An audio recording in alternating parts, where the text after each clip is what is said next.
সুপ্রিয় বন্ধুগণ, আসসালামু আলাইকুম।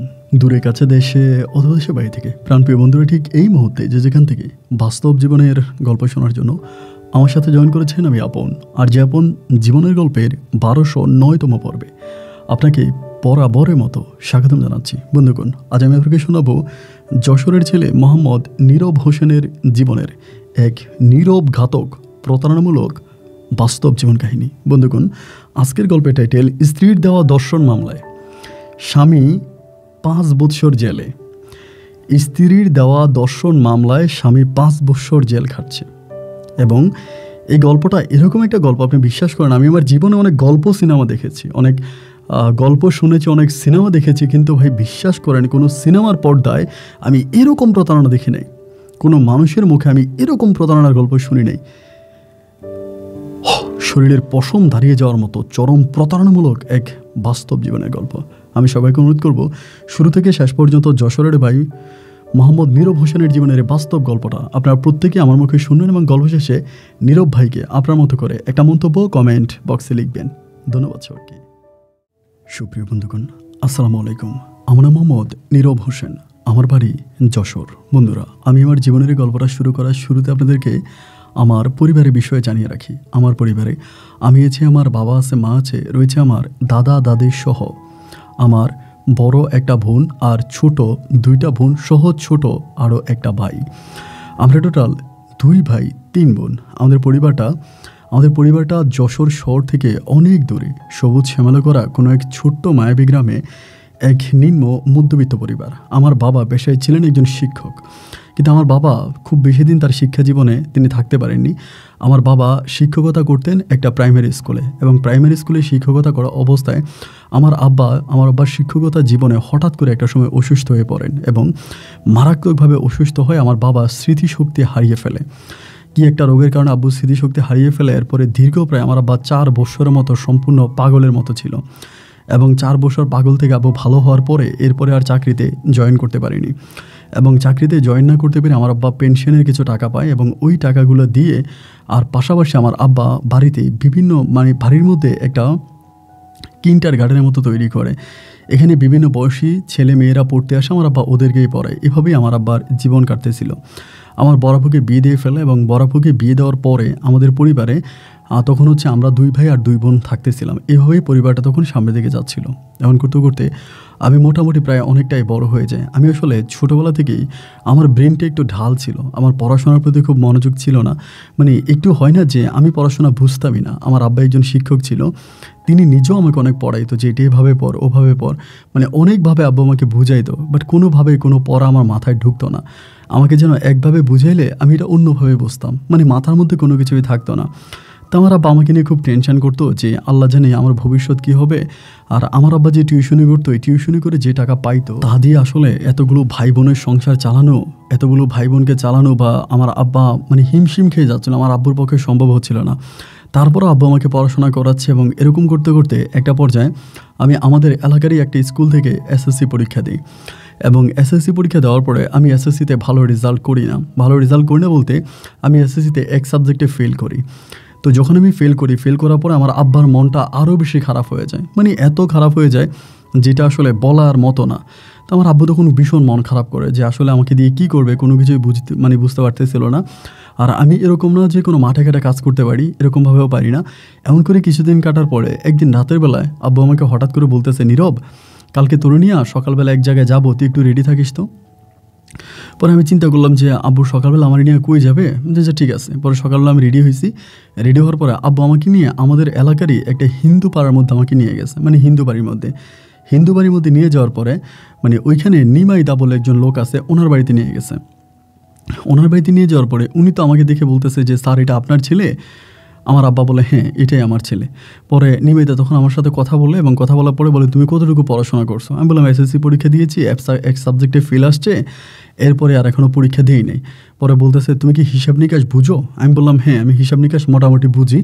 তো নিবেদিতা যখন এই কথাগুলো বলতেছে, আমি জানি নিবেদিতা ঢাকাতে থাকে এবং ওনার ঢাকাতে ব্যবসা বাণিজ্য আছে, এরকমভাবে আমি জানি।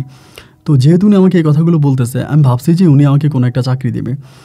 তারপরে উনি আমার আব্বারে বলতেছে যে ও কি স্বর্ণ দোকানে চাকরি করবে, এমনিই বলে।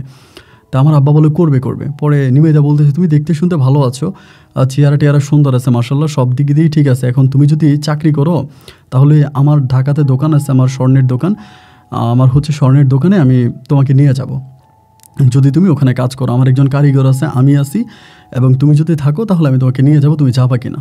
পরে আমি বললাম যে আপনি যদি আমাকে নিয়ে যান তাহলে আমি যেতে রাজি আছি। উনি বলে আমার দোকানটা এত বড় না, মোটামুটি ছোট একটা দোকান, এখন তুমি দেখো ওখানে কাজ করতে পারবা কিনা, যদি করতে পারো আমি তোকে নিয়ে যাবো, কারণ তোমার বাবা আমাকে বলছে। আমি তখন বললাম যে জি কাকা আমি করব, আমার যতই হয় আমার আব্বু আমার সাথে থাকবো, আমি আপনার সাথে থাকবো, আমার আব্বু যেহেতু দিছে আমি করব।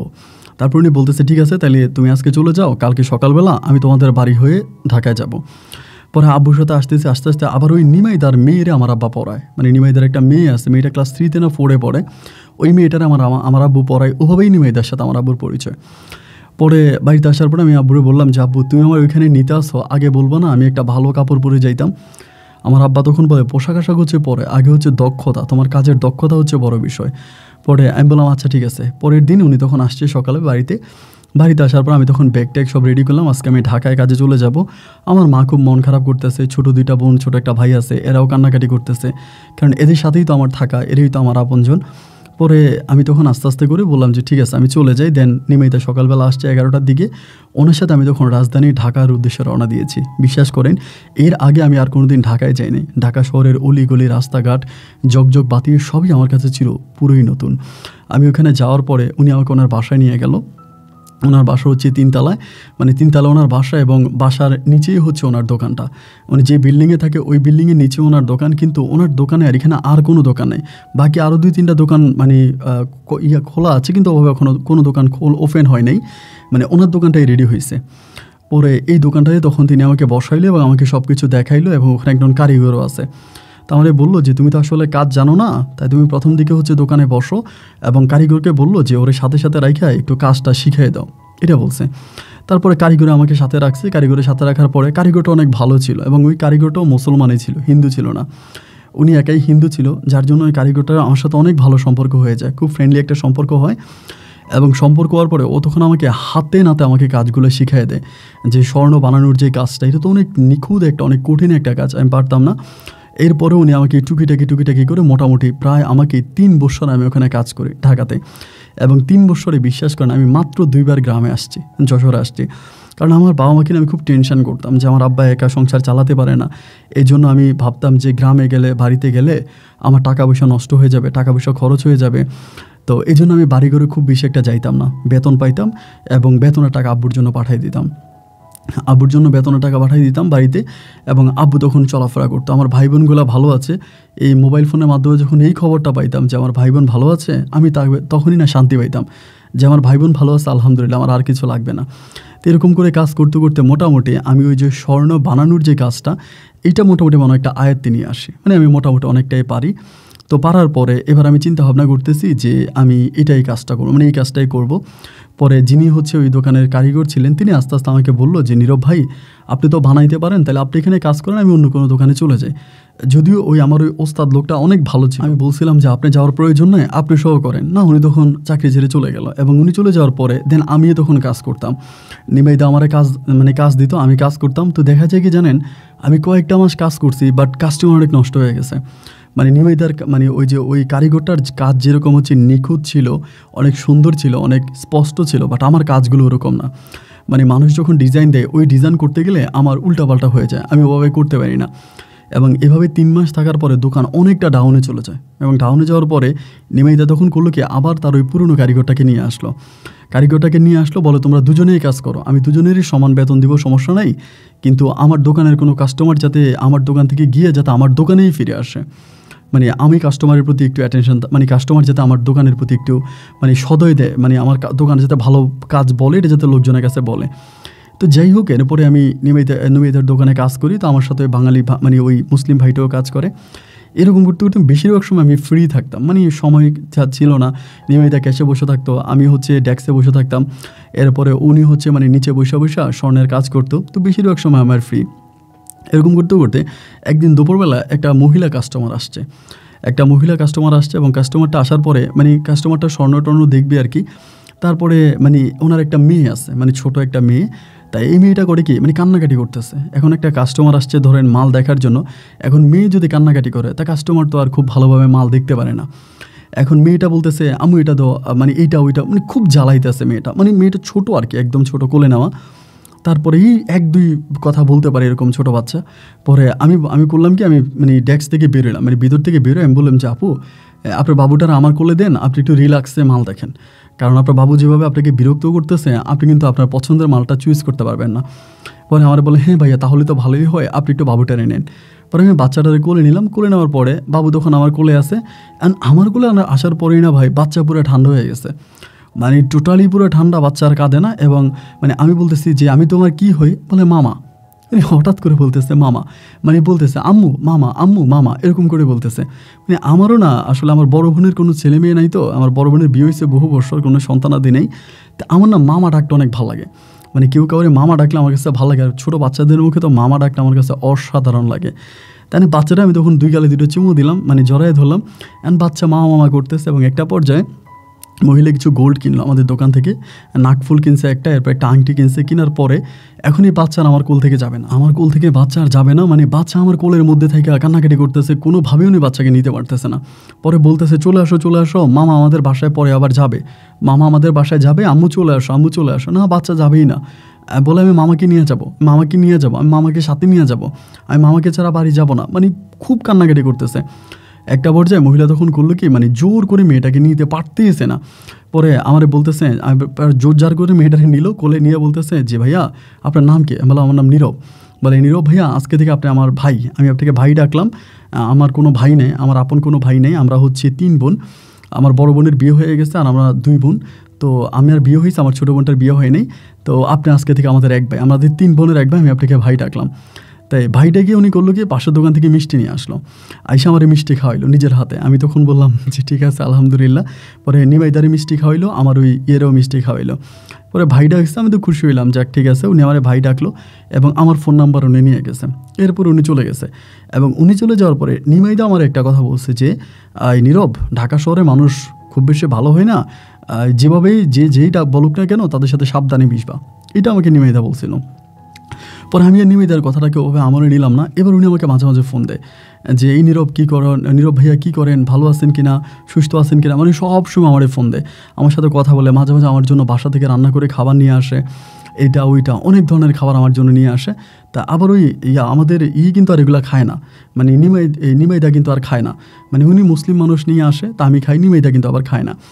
পরে এখানে আমি খাইতেছি, মানে অলওয়েজ আমি খাওয়া দাওয়া করি, উনি আমার এটা দেওয়া যায় ওইটা দেওয়া যায়, বাসাতে ফল আসলে ফল দেওয়া যায়, খাবার দেওয়া যায়। এমন করতে করতে তার সাথে আমার খুব ঘনিষ্ঠ একটা সম্পর্ক হয়ে যায়, মানে একেবারে মানে মনে করতে পারেন যে ভাই বোনের মতো একটা সম্পর্ক, মানে রক্তের সম্পর্কগুলো যেরকম হয় না, এরকম রক্তের সম্পর্কের মতো একটা গভীর সম্পর্কে আমি তখন ওনার সাথে জড়িয়ে পড়ি। এমনই আমার সাথে খুব মিষ্টি মিষ্টি করে কথা বলে, অলওয়েজে ফোন দেয়, কথা বলে রাত দিন। এমন করতে করতে একদিন আমার বলতেছে যে নীরব ভাইয়া আপনি একটু আমার বাসায় আসেন, আমার বাসায় আমি আপনাকে আগামী দিন দুপুরবেলা দাওয়াত করলাম।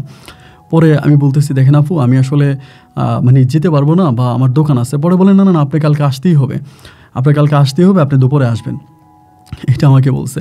এবার বলার পরে আমি তখন সকালবেলা আইসা এটা হচ্ছে মানে নিমাইদারে বললাম যে নিমাইদা, যে মহিলাটা আমার বোন ডাকছিল ওর নাম হচ্ছে সাফিয়া আক্তার। তো আমি বললাম যে সাফিয়া আফা আমার মানে ভাই ডাকছে, তো এখন উনি আমার ওনার বাসায় দাওয়াত দিছে আজকে যাওয়ার জন্য। পরে নিমাইদা আমার বলে এটা তোর ব্যক্তিগত বিষয়, তুই যাবি কি যাবি না, যেহেতু আমি ওনার এখানে 4 বছর মতো কাজ করি, তাই আমি মানে ওনার খুব পরিচিত হয়ে গেছি আর কি, ওনার খুব ঘনিষ্ঠ। পরে আমি বলে যে তুই যাবি কি যাবি না এটা তোর বিষয়, তুই গেলেও পারিস তুই না গেলেও পারিস। পরে আমি বললাম যে ঠিক আছে এখানে তো আছে কারিগর আছে, আমি কারিগরের সঙ্গে নিয়ে যাই। বলে তোদের ইচ্ছা। পরে কারিগর ভাইরে বললাম ভাই চলেন হচ্ছে দাওয়াত দিছে, দেখি আমাদের কী খাওয়াই আজকে। তা বলে না ভাই আমি যাবো না, আপনিই যান। পরে কারিগর আর গেল না। আমি তখন দুপুরে প্রায় আপনার 11টা সাড়ে 11টার দিকে দোকান থেকে বেরিয়েছি, বেরিয়ে কিছু ফল ফ্রুট কিনলাম, অনেকগুলো ফল ফ্রুট কিনলাম এবং ফল কিনে আমি তখন ওনার বাসায় গেলাম। বাসায় যাওয়ার পরে দেখলাম যে ওরে বাবা ওরা বিশাল বড় লোক, মানে আমি আসলে এতদিন চিন্তা করিনি যে এত বড় লোক, অনেক দামি একটা বাসার মধ্যে থাকতেছে এবং কথাবার্তা মানে এত ভালো, মানে বলার মতন। আমি বাসায় গেছি পুরো পাগল হয়ে গেছে আমার দেখা, এই নীরব ভাইয়া আপনি কী খাবেন মানে ফ্রিজ থেকে এটা বাইর করতেছে, পিচ্ছে আমার এইটা এনে দে ওইটা এনে দে। মানে মনে হচ্ছে আমি যেন আমার আপন বোনের বাসায় চলে আসছি, মনে হচ্ছে এটা আমি আমার আপন বোন, আমার রক্তের বোনের বাসায় আসছি। মানে যে পরিমাণের আপ্যায়ন আমারই করতেছে, যে পরিমাণের মানে আমার প্রতি ওদের যে একটা মানে আগ্রহ, আমি জাস্ট অবাক হয়ে গেলাম যে একটা মানুষকে কীভাবে এভাবে তারা আপ্যায়ন করতে পারে। মানে আমার কি লাগবে, মানে আমি জাস্ট মুখ থেকে বের করা করে নিয়ে আসতেছে। তা আবার ওনার একটা ছোটো বোন আছে, নাম হচ্ছে সাথী। পরে সাথী আমার বলতেছে যে আমার বলে আপনি কী করেন, আমার বলে, আমি বললাম যে আপনার বোন তো আমার বলছে মনে হয়। বলে হ্যাঁ, আপনি কি দেখলে না, মনেই হয় না যে আপনি কোনো স্বর্ণকারের মানে স্বর্ণের দোকানে চাকরি করেন। মানে আপনি এতটা হ্যান্ডসাম, এতটা গুড লুকিং, এবং আপনাকে দেখতে একদম সুদর্শন পুরুষের মতো মনে হয়, তা আপনি এরকম মানে দোকানে চাকরি করেন কেন আমারে বলে। আমি বললাম না, আজকে 4 বছর ধরে ওখানে দোকানে কাজ করি, তো পারিবারিক অবস্থাটা খুব একটা ভালো না, এই জন্যই আর কি। তারপরে মেয়েটা আমার সাথে অনেকক্ষণ কথাবার্তা বলে, খুব মানে রোমান্টিক, মানে অনেক আনন্দ করতে কথাবার্তা বলি। এবং বিকেলবেলা আমি তখন বলতেছি সাফিয়া আপু আমি চলে যাই, কারণ দোকান তো সন্ধ্যার দিকে আপনি জানেন কাস্টমারের একটু চাপ হবে, তারপরে নিমেটা কিন্তু রাগ করতে পারে। বলে আচ্ছা ঠিক আছে। তো এমন টাইমে সাথী বলতেছে আপনি কি ওইদিকে যাবেন দোকানের দিকে? আমি বললাম হ্যাঁ। সাথী বলে আমিও তো ওই দিকটাতেই যাবো, আমি একটু মার্কেটে যাবো, তো ঠিক আছে চলেন একসাথেই বেরি। পরে আমি তখন সাথীর সাথে একসাথে বেরোইলাম। তো ওনার একটা বোন আছে, আমি কিন্তু এটা জানতাম, বাট ওনার বোন যে মানে এটা যে ওনার বোন বা এর মানে এত সুন্দর যে ওনার বোন, আমি কিন্তু এটা জানতাম না। মানে অসম্ভব রকমের সুন্দর চেহারা, খুবই কিউট। আমরা তো দোকানে বসে অনেক ধরনের মেয়েদেরকে দেখে অনেক কাস্টমার আসে, কিন্তু ওনার বোনের চেহারা ভাই সত্যিকার অর্থে দেখার মতো একটা চেহারা। পরে আমি রিক্সা দিয়ে যাইতেছি, পরে আমি মনে মনে চিন্তা করতেছি যে আমার যদি আমার ফোন নাম্বারটা একটু দিত।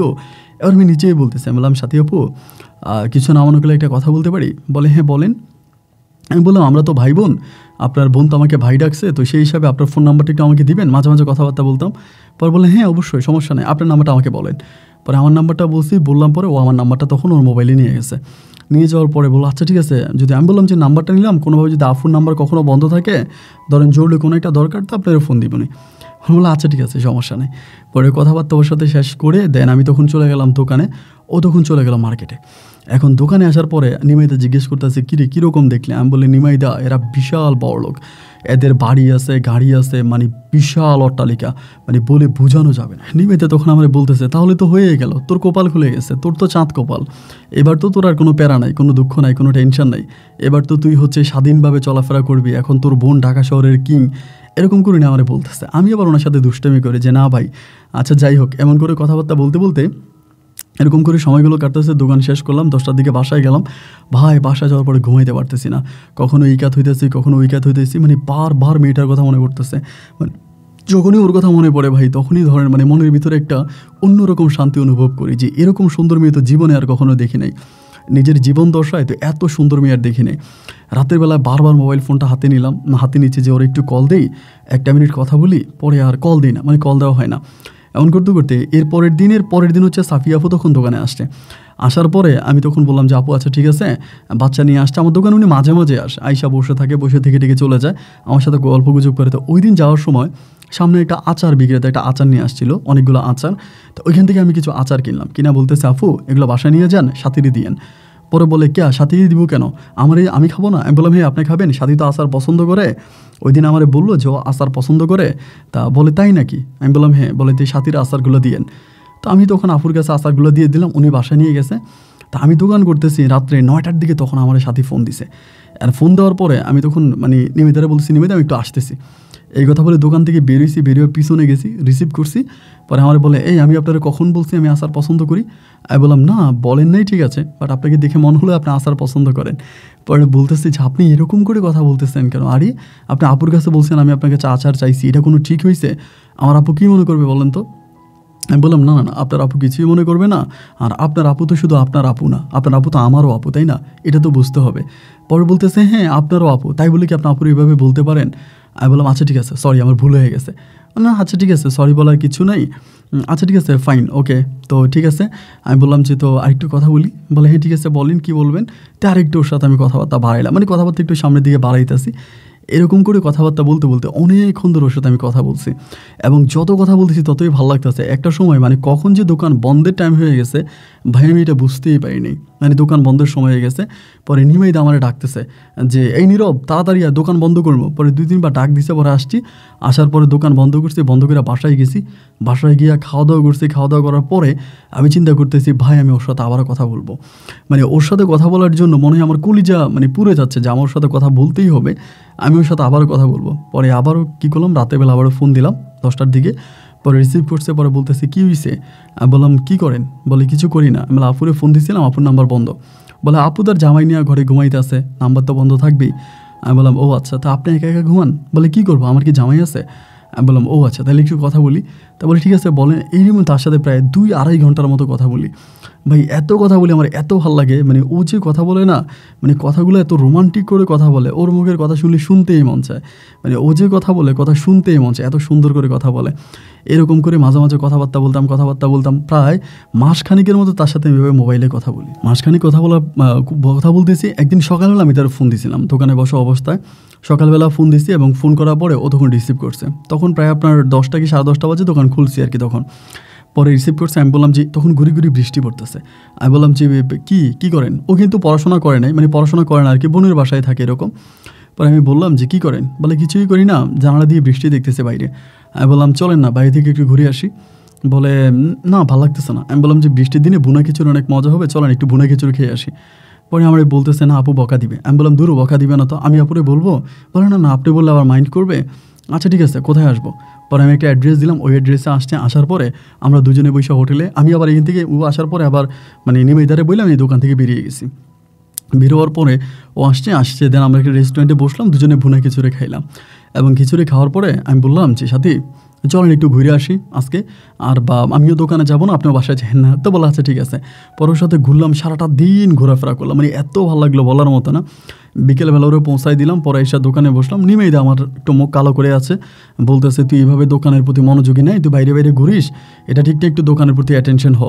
পরে এভাবে রাত কেটে মানে দিনটা কেটে গেলো। পরে রাতের বেলা বাসায় যে ওরা আমি ফোন দিয়ে দিছি, মানে ফোন করলাম, ফোন করে আমি ঠিক থাকতে পারলাম না। মানে আমার কাছে মনে হয়েছে এই সম্পর্কটা আর এভাবে ডিস্টেন্স রাখা ঠিক না, কারণ এরই মাঝে হয়তো অন্য কেউ ঢুকে যেতে পারে।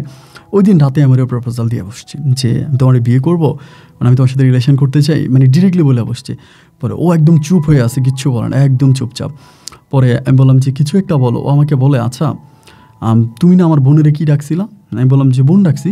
বলে তাহলে আমি তোমার কি হই? আমি বললাম তুমি আমার বউ হও। পরে বলতেছে কেন? আমার বোন যদি তোমার বোন হয় তাহলে আমি তো তোমার বোন হবো, কারণ আমি তো আমার বোন, আর আমি তো তোমার বোনের বোনই তো আমি। আমি বললাম সেটা ঠিক আছে সাথী, আসলে এত মানে মানে দিক খুলে তো আর ভালোবাসা হয় না। আমি তোমার ভালোবাসি, তোমার আমার পছন্দ হয়। এখন তুমি যদি তোমার বোনের সাথে ঝামেলা পেঁচে আমার কাছ থেকে চলে যেতে চাও বা একটা ডিস্টেন্স তৈরি করতে চাও, এটা তো আসলে আমার কিছু করার নাই। এবার পরেও আমাকে বলতেছে আচ্ছা জানো ভালোবাসা কিন্তু আমরা সবাইকে ভালোবাসি বলতে পারি, ভালোবাসি বলা বা ভালোবাসার মাঝে থাকা এটা কোনো ম্যাটার করে না, কিন্তু ভালোবাসার মানুষটার সাথে সারাটা জীবন থাকা এটা হচ্ছে বড় বিষয়। তা তুমি কি আমাকে ভালোবেসে আমার সাথে সারা জীবন থাকতে পারবা? আমি বললাম আসলে পারবো না কেন, তোমার বন্ধুরা ভাই তো অনেক বড় লোক, এখন তারা তোমাকে আমার কাছে বিয়ে দেবে কিনা। আমাকে বলে বিয়ে তো হচ্ছে পরে, আগে আমার সাথে থাকতে পারবা কিনা ভালোবেসে। আমি বললাম হ্যাঁ থাকতে পারবো। বলে তাহলে ঠিক আছে ডান। এই কথা বলার পরেই না আমার কাছে মনে হয় যে ভাই আমি এত পরিমাণে খুশি হয়েছি বলার মতো না, যে আমি কল্পনাও করতে পারিনি যে এত সুন্দর একটা মেয়ে আমার গার্লফ্রেন্ড হবে। মানে এত সুন্দর একটা মেয়ে আমার গার্লফ্রেন্ড হবে এটা আমি চিন্তা ভাবনার মধ্যে আনি নাই। এরপরে ভাই ওর সাথে আমি দোকানে বসি, যতক্ষণ কাস্টমার আছে, আবার আমি কিন্তু কাস্টমার হ্যান্ডেল করতে পারতাম। মানে আমি যত যাই করতাম নিমেতে কিন্তু আবার আমার দোকান থেকে বিদায় করতো না, মানে আমার উপর খুব বেশি রাগ করলে আবার ঠিক হয়ে যাইতো, কারণ আমি এত সহজে কাস্টমার ডিল করতে পারি। মানে যত হার্ড কাস্টমার হোক আমি এটার সফট বানাই ফেলতে পারি, এবং কাস্টমারের কাছে আমার সেলিং যে একটা কোয়ালিটি ওই কোয়ালিটিটা অনেক ভালো ছিল, মানে সেল কোয়ালিটিটা খুব ভালোভাবে মানে কাস্টমারদের হচ্ছে হ্যান্ডেল করতে পারতাম। কাস্টমার আমার কাছ থেকে মাল নিত এবং আমাকে অনেক বেশি লাইক করতো, সোজা কথা যেটা। তা এরকম করতে করতে নিয়মিত তখন আমার প্রতি খুব এক্সাইটেড যে মানে আমি অনেক ভালো কাজ করি। তা এরকম করে সময়গুলো কাটতেছে, আর এভাবে আমার সাথীর সাথে সম্পর্কটা বাড়তেছে। আমি এই 2 দিন পর পরে বাসায় চলে যেতাম, বাসায় গিয়া সাথীর হচ্ছে ভাগ্নির ধরে আদর করতাম, চুমুটা দিতাম। এরপরে সাথী কয়ে আছে সাথীরে খুঁজতাম, ওর সাথে রিলেশন করতাম, বা ওর সাথে আড্ডা মারতাম। মানে দুজনে মোটামুটি খুব গভীর একটা সম্পর্কের মাঝে পৌঁছে যায়। এবং এরকম করতে করতে ওই দিন আমার বলতেছে ঢাকার মধ্যে একটা মাজার, আমার বলতেছে আমার একটু মাজারটাতে যেতে ইচ্ছে করতেছে। এই সময় আমাদের রিলেশনটা প্রায় আপনার 3 মাস 3.5 মাস হয়ে গেছে ওই সময়। আমি তখন বললাম আচ্ছা ঠিক আছে, যদি তোমার মাজারে যেতে ইচ্ছে করে তাহলে আমি যাবো তোমার সাথে, সমস্যা নেই। পরে আমরা বলে আচ্ছা ঠিক আছে তাহলে আইসো। পরে আমি ওর সাথে কী করলাম, মাজারের ওই দিকে গেলাম, মানে মাজারে গেলাম এবং মাজারে যাওয়ার পরে আমার মাজারে যেয়ে অনেক ভালো লাগলো, মাজারটা অনেক বড়। তো ওইখানে যাওয়ার পর আমার বলতেছে, মাজারে যাওয়ার পরে বলতেছে, আচ্ছা নীরব, তুমি কি আমাকে বিয়ে করবা? এমনি আমি বললাম, আরে তোমারে ভালোবাসি, তোমারে বিয়ে করবো না? অবশ্যই করবো। বলে তাহলে চলো আমরা আজকে বিয়ে করে ফেলি। এমনি আমি বললাম যে বিয়ে করবো তো এখানে কোথায়? বলে এখানে, এই যে ওনার কাছে বিয়ে পড়ান, উনি বিয়ে করেন, মানে উনি বিয়ে পড়ায়, ওনার সাথে বিয়ে, ওনার কাছে হচ্ছে বিয়ে করা যাবে। পরে আমি বললাম যে এই লোক, মানে আমার কাছে তো বন্ড মনে হয়, মানে মাজারের কিছু লাল কাপড় পরিহিত লোক থাকে না, এই টাইপের। পরে আমার বলে, না তুমি বিয়ে করবা কি না বলো? আমি বললাম করবো। বলে চলো। এই তখনই আমাকে ওই মানে লোকটার কাছে নিয়ে যাচ্ছে এবং বলে আমরা বিয়ে করব। ও মনে হয় জানতো যে লোকটা বিয়ে পড়ায়, নাহলে ওইভাবে মানে একদম ডিরেক্টলি বিয়ে কীভাবে বললো। লোকটা তখন আমাদেরকে ভিতরে নিয়ে গেলো, আমাদের সামনে কোরআন শরীফ রাখলো, রাখার পরে একদম শুধু কাবিন ব্যতীত যেভাবে বিয়ে হয়, শেওরা হয়, ওভাবে আমাকে তখন বিয়ে করাই দিল এবং আমরা দুজন বিয়ে করে ফেললাম। এবং বিয়ে করার পরে ভাই ওই মুহূর্তটা ভুলতে পারবো না। পরে ও আমার পা ধরে সালাম করলো, আমি ওকে বুকে জড়াই দিলাম। ভাই ও একটু খাটো ছিল, বাট এত সুন্দর ছিল, অদ্ভুত রকমের সুন্দর। মানে ওর ফিটনেস এত ভালো ছিল, জিম করতো, মানে জিম করা বডি ছিল, ড্রেস আপ পোশাক আশাক পরতো, এত কিউট লাগতো। পরে আমারে বলতেছেন যে আচ্ছা, মানে ও আমাকে বলতেছে, আচ্ছা নীরব, আমরা তো আজকে বিয়ে করছি, তাহলে আমাদের বাসর হবে না? আমি বললাম, তো বাসর তো হবেই। বলে কীভাবে? তুমি তখন তোমার দোকানে চলে যাবা, বাসায় যাবা, আর আমি আমার বাসায় যাবো, তাহলে বাসর কীভাবে হলো? পরে আমি বলি চলো না আমরা আজকে একটা রেস্টুরেন্টে, মানে আমরা একটা কোথাও হচ্ছে কোনো একটা হোটেলে থাকি। আমাকে বলে, ছি আমি বাসর করবো হোটেলে? এটা তো কোনোভাবেই পসিবল না। আমি বললাম তাহলে? ও আমাকে বলে, যাও তো, বক করো না, তুমি যাও। পরে আমার রিক্সা থেকে নামাই দিল, আমারও মনটা খুব খারাপ হয়ে গেল। বাসায় গেলাম এবং দোকান তখন তারা বন্ধ করে দিয়েছে। আমি দোকানটা তো ঠিক মতো দেখি না, দোকান করি না। পরে বাসায় গেছি, বাসায় গিয়ে শুইছি। এখন শোয়ার পরে ও আমারে কল দিছে, কল দিয়ে বলতেছে যে তুমি না আমাকে ভালোবাসো না, বুঝছো? যদি আমারে ভালোবাসতা তাহলে তুমি আমাকে এভাবে কষ্ট দিতে পারতা না। আমি বললাম, আরে কীভাবে আমি তোমার কষ্ট দিলাম? ও আমার বলে, আমি ফুল কিনছি, তুমি দেখো নাই? আমি বললাম, তুমি ফুল কিনছো? কই, আমি তো দেখি নাই। ও বলে, তুমি দেখবা কেমনে, তোমার কি চোখ আছে? আমি তো ফুল কিনছি। আমি বললাম কেন? বলে বাঁশর ঘর সাজানোর জন্য। আমি বললাম, তো বাঁশর ঘর সাজানোর জন্য বাঁশর ঘরটা কই? বলে আমি যেই ঘাটে আছি ওই ঘাটে। আমি বললাম, আরে আজব বিষয়, তো তুমি এখানে তোমার বাঁশর ঘর সাজাইছো? বলে হ্যাঁ। তাই বলে আমি তোমার মানে তো কার সাথে বাসর করবা? বলে তোমার সাথে। আমি বলে আমি তো আমার বাসায়। বলে তুমি আমার বাসায় চলে আসবা। আমি বললাম কখন? বলে এখন। আমি বলে মাথা খারাপ, দারোয়ান আছে না? বলে দারোয়ান থাকলে কী হয়েছে, আসো। আমি বললাম যে দেখো আমি কোনো ঝামেলা চাই না। ও আমাকে বলে তুমি আসো, আমি সব ব্যবস্থা করতেছি, দারোয়ান নাই, গেটের মধ্যে তালা মারা আছে, মানে তুমি মানে ভিতর থেকে তালা মারা, তুমি এটা খুলতে পারবা, হাত দিয়া ভিতরে তালাটা খোলা যায়। পরে আমি বললাম যে কীভাবে? বলে তুমি আসো, আমার বাসার নিচে আসো। দেন ও তখন আমাকে যেটা বললো, বলার পর আমি তখন ওর বাসার নিচে গেলাম। নিচে যাওয়ার পরে ওর মানে বারান্দা বরাবর নিচে দাঁড়ায় আছে, ওর ফোন দিলাম। পরে ওইখান থেকে চাবি ফেলাইছে, মানে বাসা থেকে চাবি ফেলছে। পরে গেটের চাবি আমি তখন কী করলাম, মানে হাত দিয়ে, মানে ভিতরে হাত দিয়ে চাবিটা দিয়া তালাটা খুললাম। দারোয়ান কিন্তু নাই, তালা খুলছি, খুলে ভিতরে ঢুকছি, ঢুকে আবার তালা মেরে দিছি। তালা মেরে দিয়ে সোজা ওর ফ্ল্যাটের সামনে গেছে। ও তখন দরজা খুলে একদম চুপিসারি আমার হাত ধরে টাইনে আস্তে আস্তে করে আমাকে রুমে নিয়ে গেছে। এবং রুমে যাওয়ার পরে দেখলাম ভাই কত সুন্দর করে বাঁশর ঘর সাজিয়ে রাখছে, বলার মতো না। মানে ওই রাতটা মনে হয় আমি আমার জীবনে কোনো দিনও ভুলতে পারবো না ভাই। এত রোমান্টিক একটা রাত আমি কাটিয়েছি ওর সাথে। মানে কখন যে ভাই ফজর আজান দিয়ে ফেলছে বুঝতেই পারি নাই। আমার বলে এখন তো ফজর আজান দিছে, এখন অনেকে নামাজ পড়ার জন্য বের হবে, গেট এখন খুলে দিবে, তুমি এখন চলে যাও, কারণ একটু পরে হয়তো আপুর মেয়ে উঠে যাবে, আপুর মেয়ে উঠে আমার এখানে চলে আসবে এবং আসলে তো ঝামেলা হয়ে যাবে, তোমাকে দেখে ফেলবে। আমি বললাম তাহলে যে পুরো ঘরে ফুল ছিটিয়ে আছে এগুলো কী করবো? বলে আমরা দুজনে মিলে এগুলো একটু প্যাকেট করে ফেলি। পরে ফুলগুলো মানে ছিঁড়ে গেছে তো অনেক, বুঝতেই পারেন, তাই সব কিছু প্যাকেট ট্যাকেট করে পরে ওরে মানে বালিশ মানে আপনার খাটের নিচে রাইখা আমি তখন কিন্তু মোটামুটি আলো হয়ে গেছে, ওই সময় খুব টেকনিক্যালি বেরিয়ে চলে আসছি। এবং আসার পরে আমি আইসা হচ্ছে ভোরে ভোরে দোকানের সামনে দাঁড়াই আছি। তা নিমেদে আইসা বলতেছি, কি রে তুই এত সকালে দোকানে? আমি বললাম যে ভাই সকাল সকাল চলে আসছি আর কি। পরে নিমেদে আমার দোকানে ঢুকতে দিলাম, আমি তখন দোকানে ঢুকলাম। ভাই সারাদিন ওর সাথে কথা বলতেছি, ব্লুটুথ কানে দিয়ে ওর সাথে কথা বলতেছি, দোকান পাড়ার কিচ্ছু ভালো লাগে না মাথার মধ্যে। এরকম করে সময়গুলো কাটতে কাটতে এর কিছুদিনই পরে, বেশি দিন না, প্রায় আপনার মাসখানিক পরে আমার বলতেছে, নীরব সর্বনাশ হয়ে গেছে, আমার আফু তো আমার মানে বিয়ে দিয়ে দেবে। আমি বললাম কোথায় বিয়ে দিয়ে দেবে? বলো আমার ভাইয়ার অফিসে, মানে ভাইয়ার হচ্ছে মানে এক সিনিয়র অফিসার আছে ভাইয়ার অফিসে, তো উনি আমাকে পছন্দ করছে, আমাদের বাসায় আসছে এবং এসে আমাকে পছন্দ করছে যে উনি আমাকে বিয়ে করে ফেলবে, আমার আপুর কাছে বিয়ের প্রস্তাব পাঠাইছে। এখন এরকম একজন সিনিয়র অফিসার যার মাতলে হচ্ছে 3-4 লাখ টাকার মতো স্যালারি, এবং ওনার কাছে আমাকে বিয়ে দিয়ে দিবে, মানে ও বলতেছে। আমি এটা শোনার পরে তো আমি আসমান থেকে পড়লাম। আমি বললাম যে না, এগুলো হতে পারে না, সাথে আমি তোমার ভালোবাসি, অ্যান্ড আমি প্রয়োজনে আপুকে এগুলো বলবো। ও আমাকে বলে তুমি পাগল হয়ে গেছো, তুমি যদি আপুকে একবার আমার কথা বলো না, এরপর থেকে না আপুর সাথে তোমার একটা ভাই বোনের সম্পর্ক আছে, তো এই সম্পর্কটাই নষ্ট হয়ে যাবে। এরপরে দেখবা আমার বোন কোনোদিনও তোমার সাথে আর কথা বলবে না এবং তোমার চেহারাটাও আর দেখবে না, কারণ আমার বোন কোনোদিন এটা মেনে নেবে না। আমি আমার বোনকে ভালো করেই চিনি। আমি বললাম যে তাহলে তো আমি তোকে ভালোবাসি, আমি এখন কি করব? আমাকে বলে, আমাকে যদি ভালোবেসে থাকো তাহলে আল্লাহর কাছে আমাকে চাও, এবং আল্লাহ চাইলে আমাদের দুটো হাত এক করে দিতে পারবে। আমি তখন বললাম, দেখো সাথী, আমি তোমাকে যারা বাঁচব না, আমি সত্যিই তোমাকে অনেক ভালোবাসি।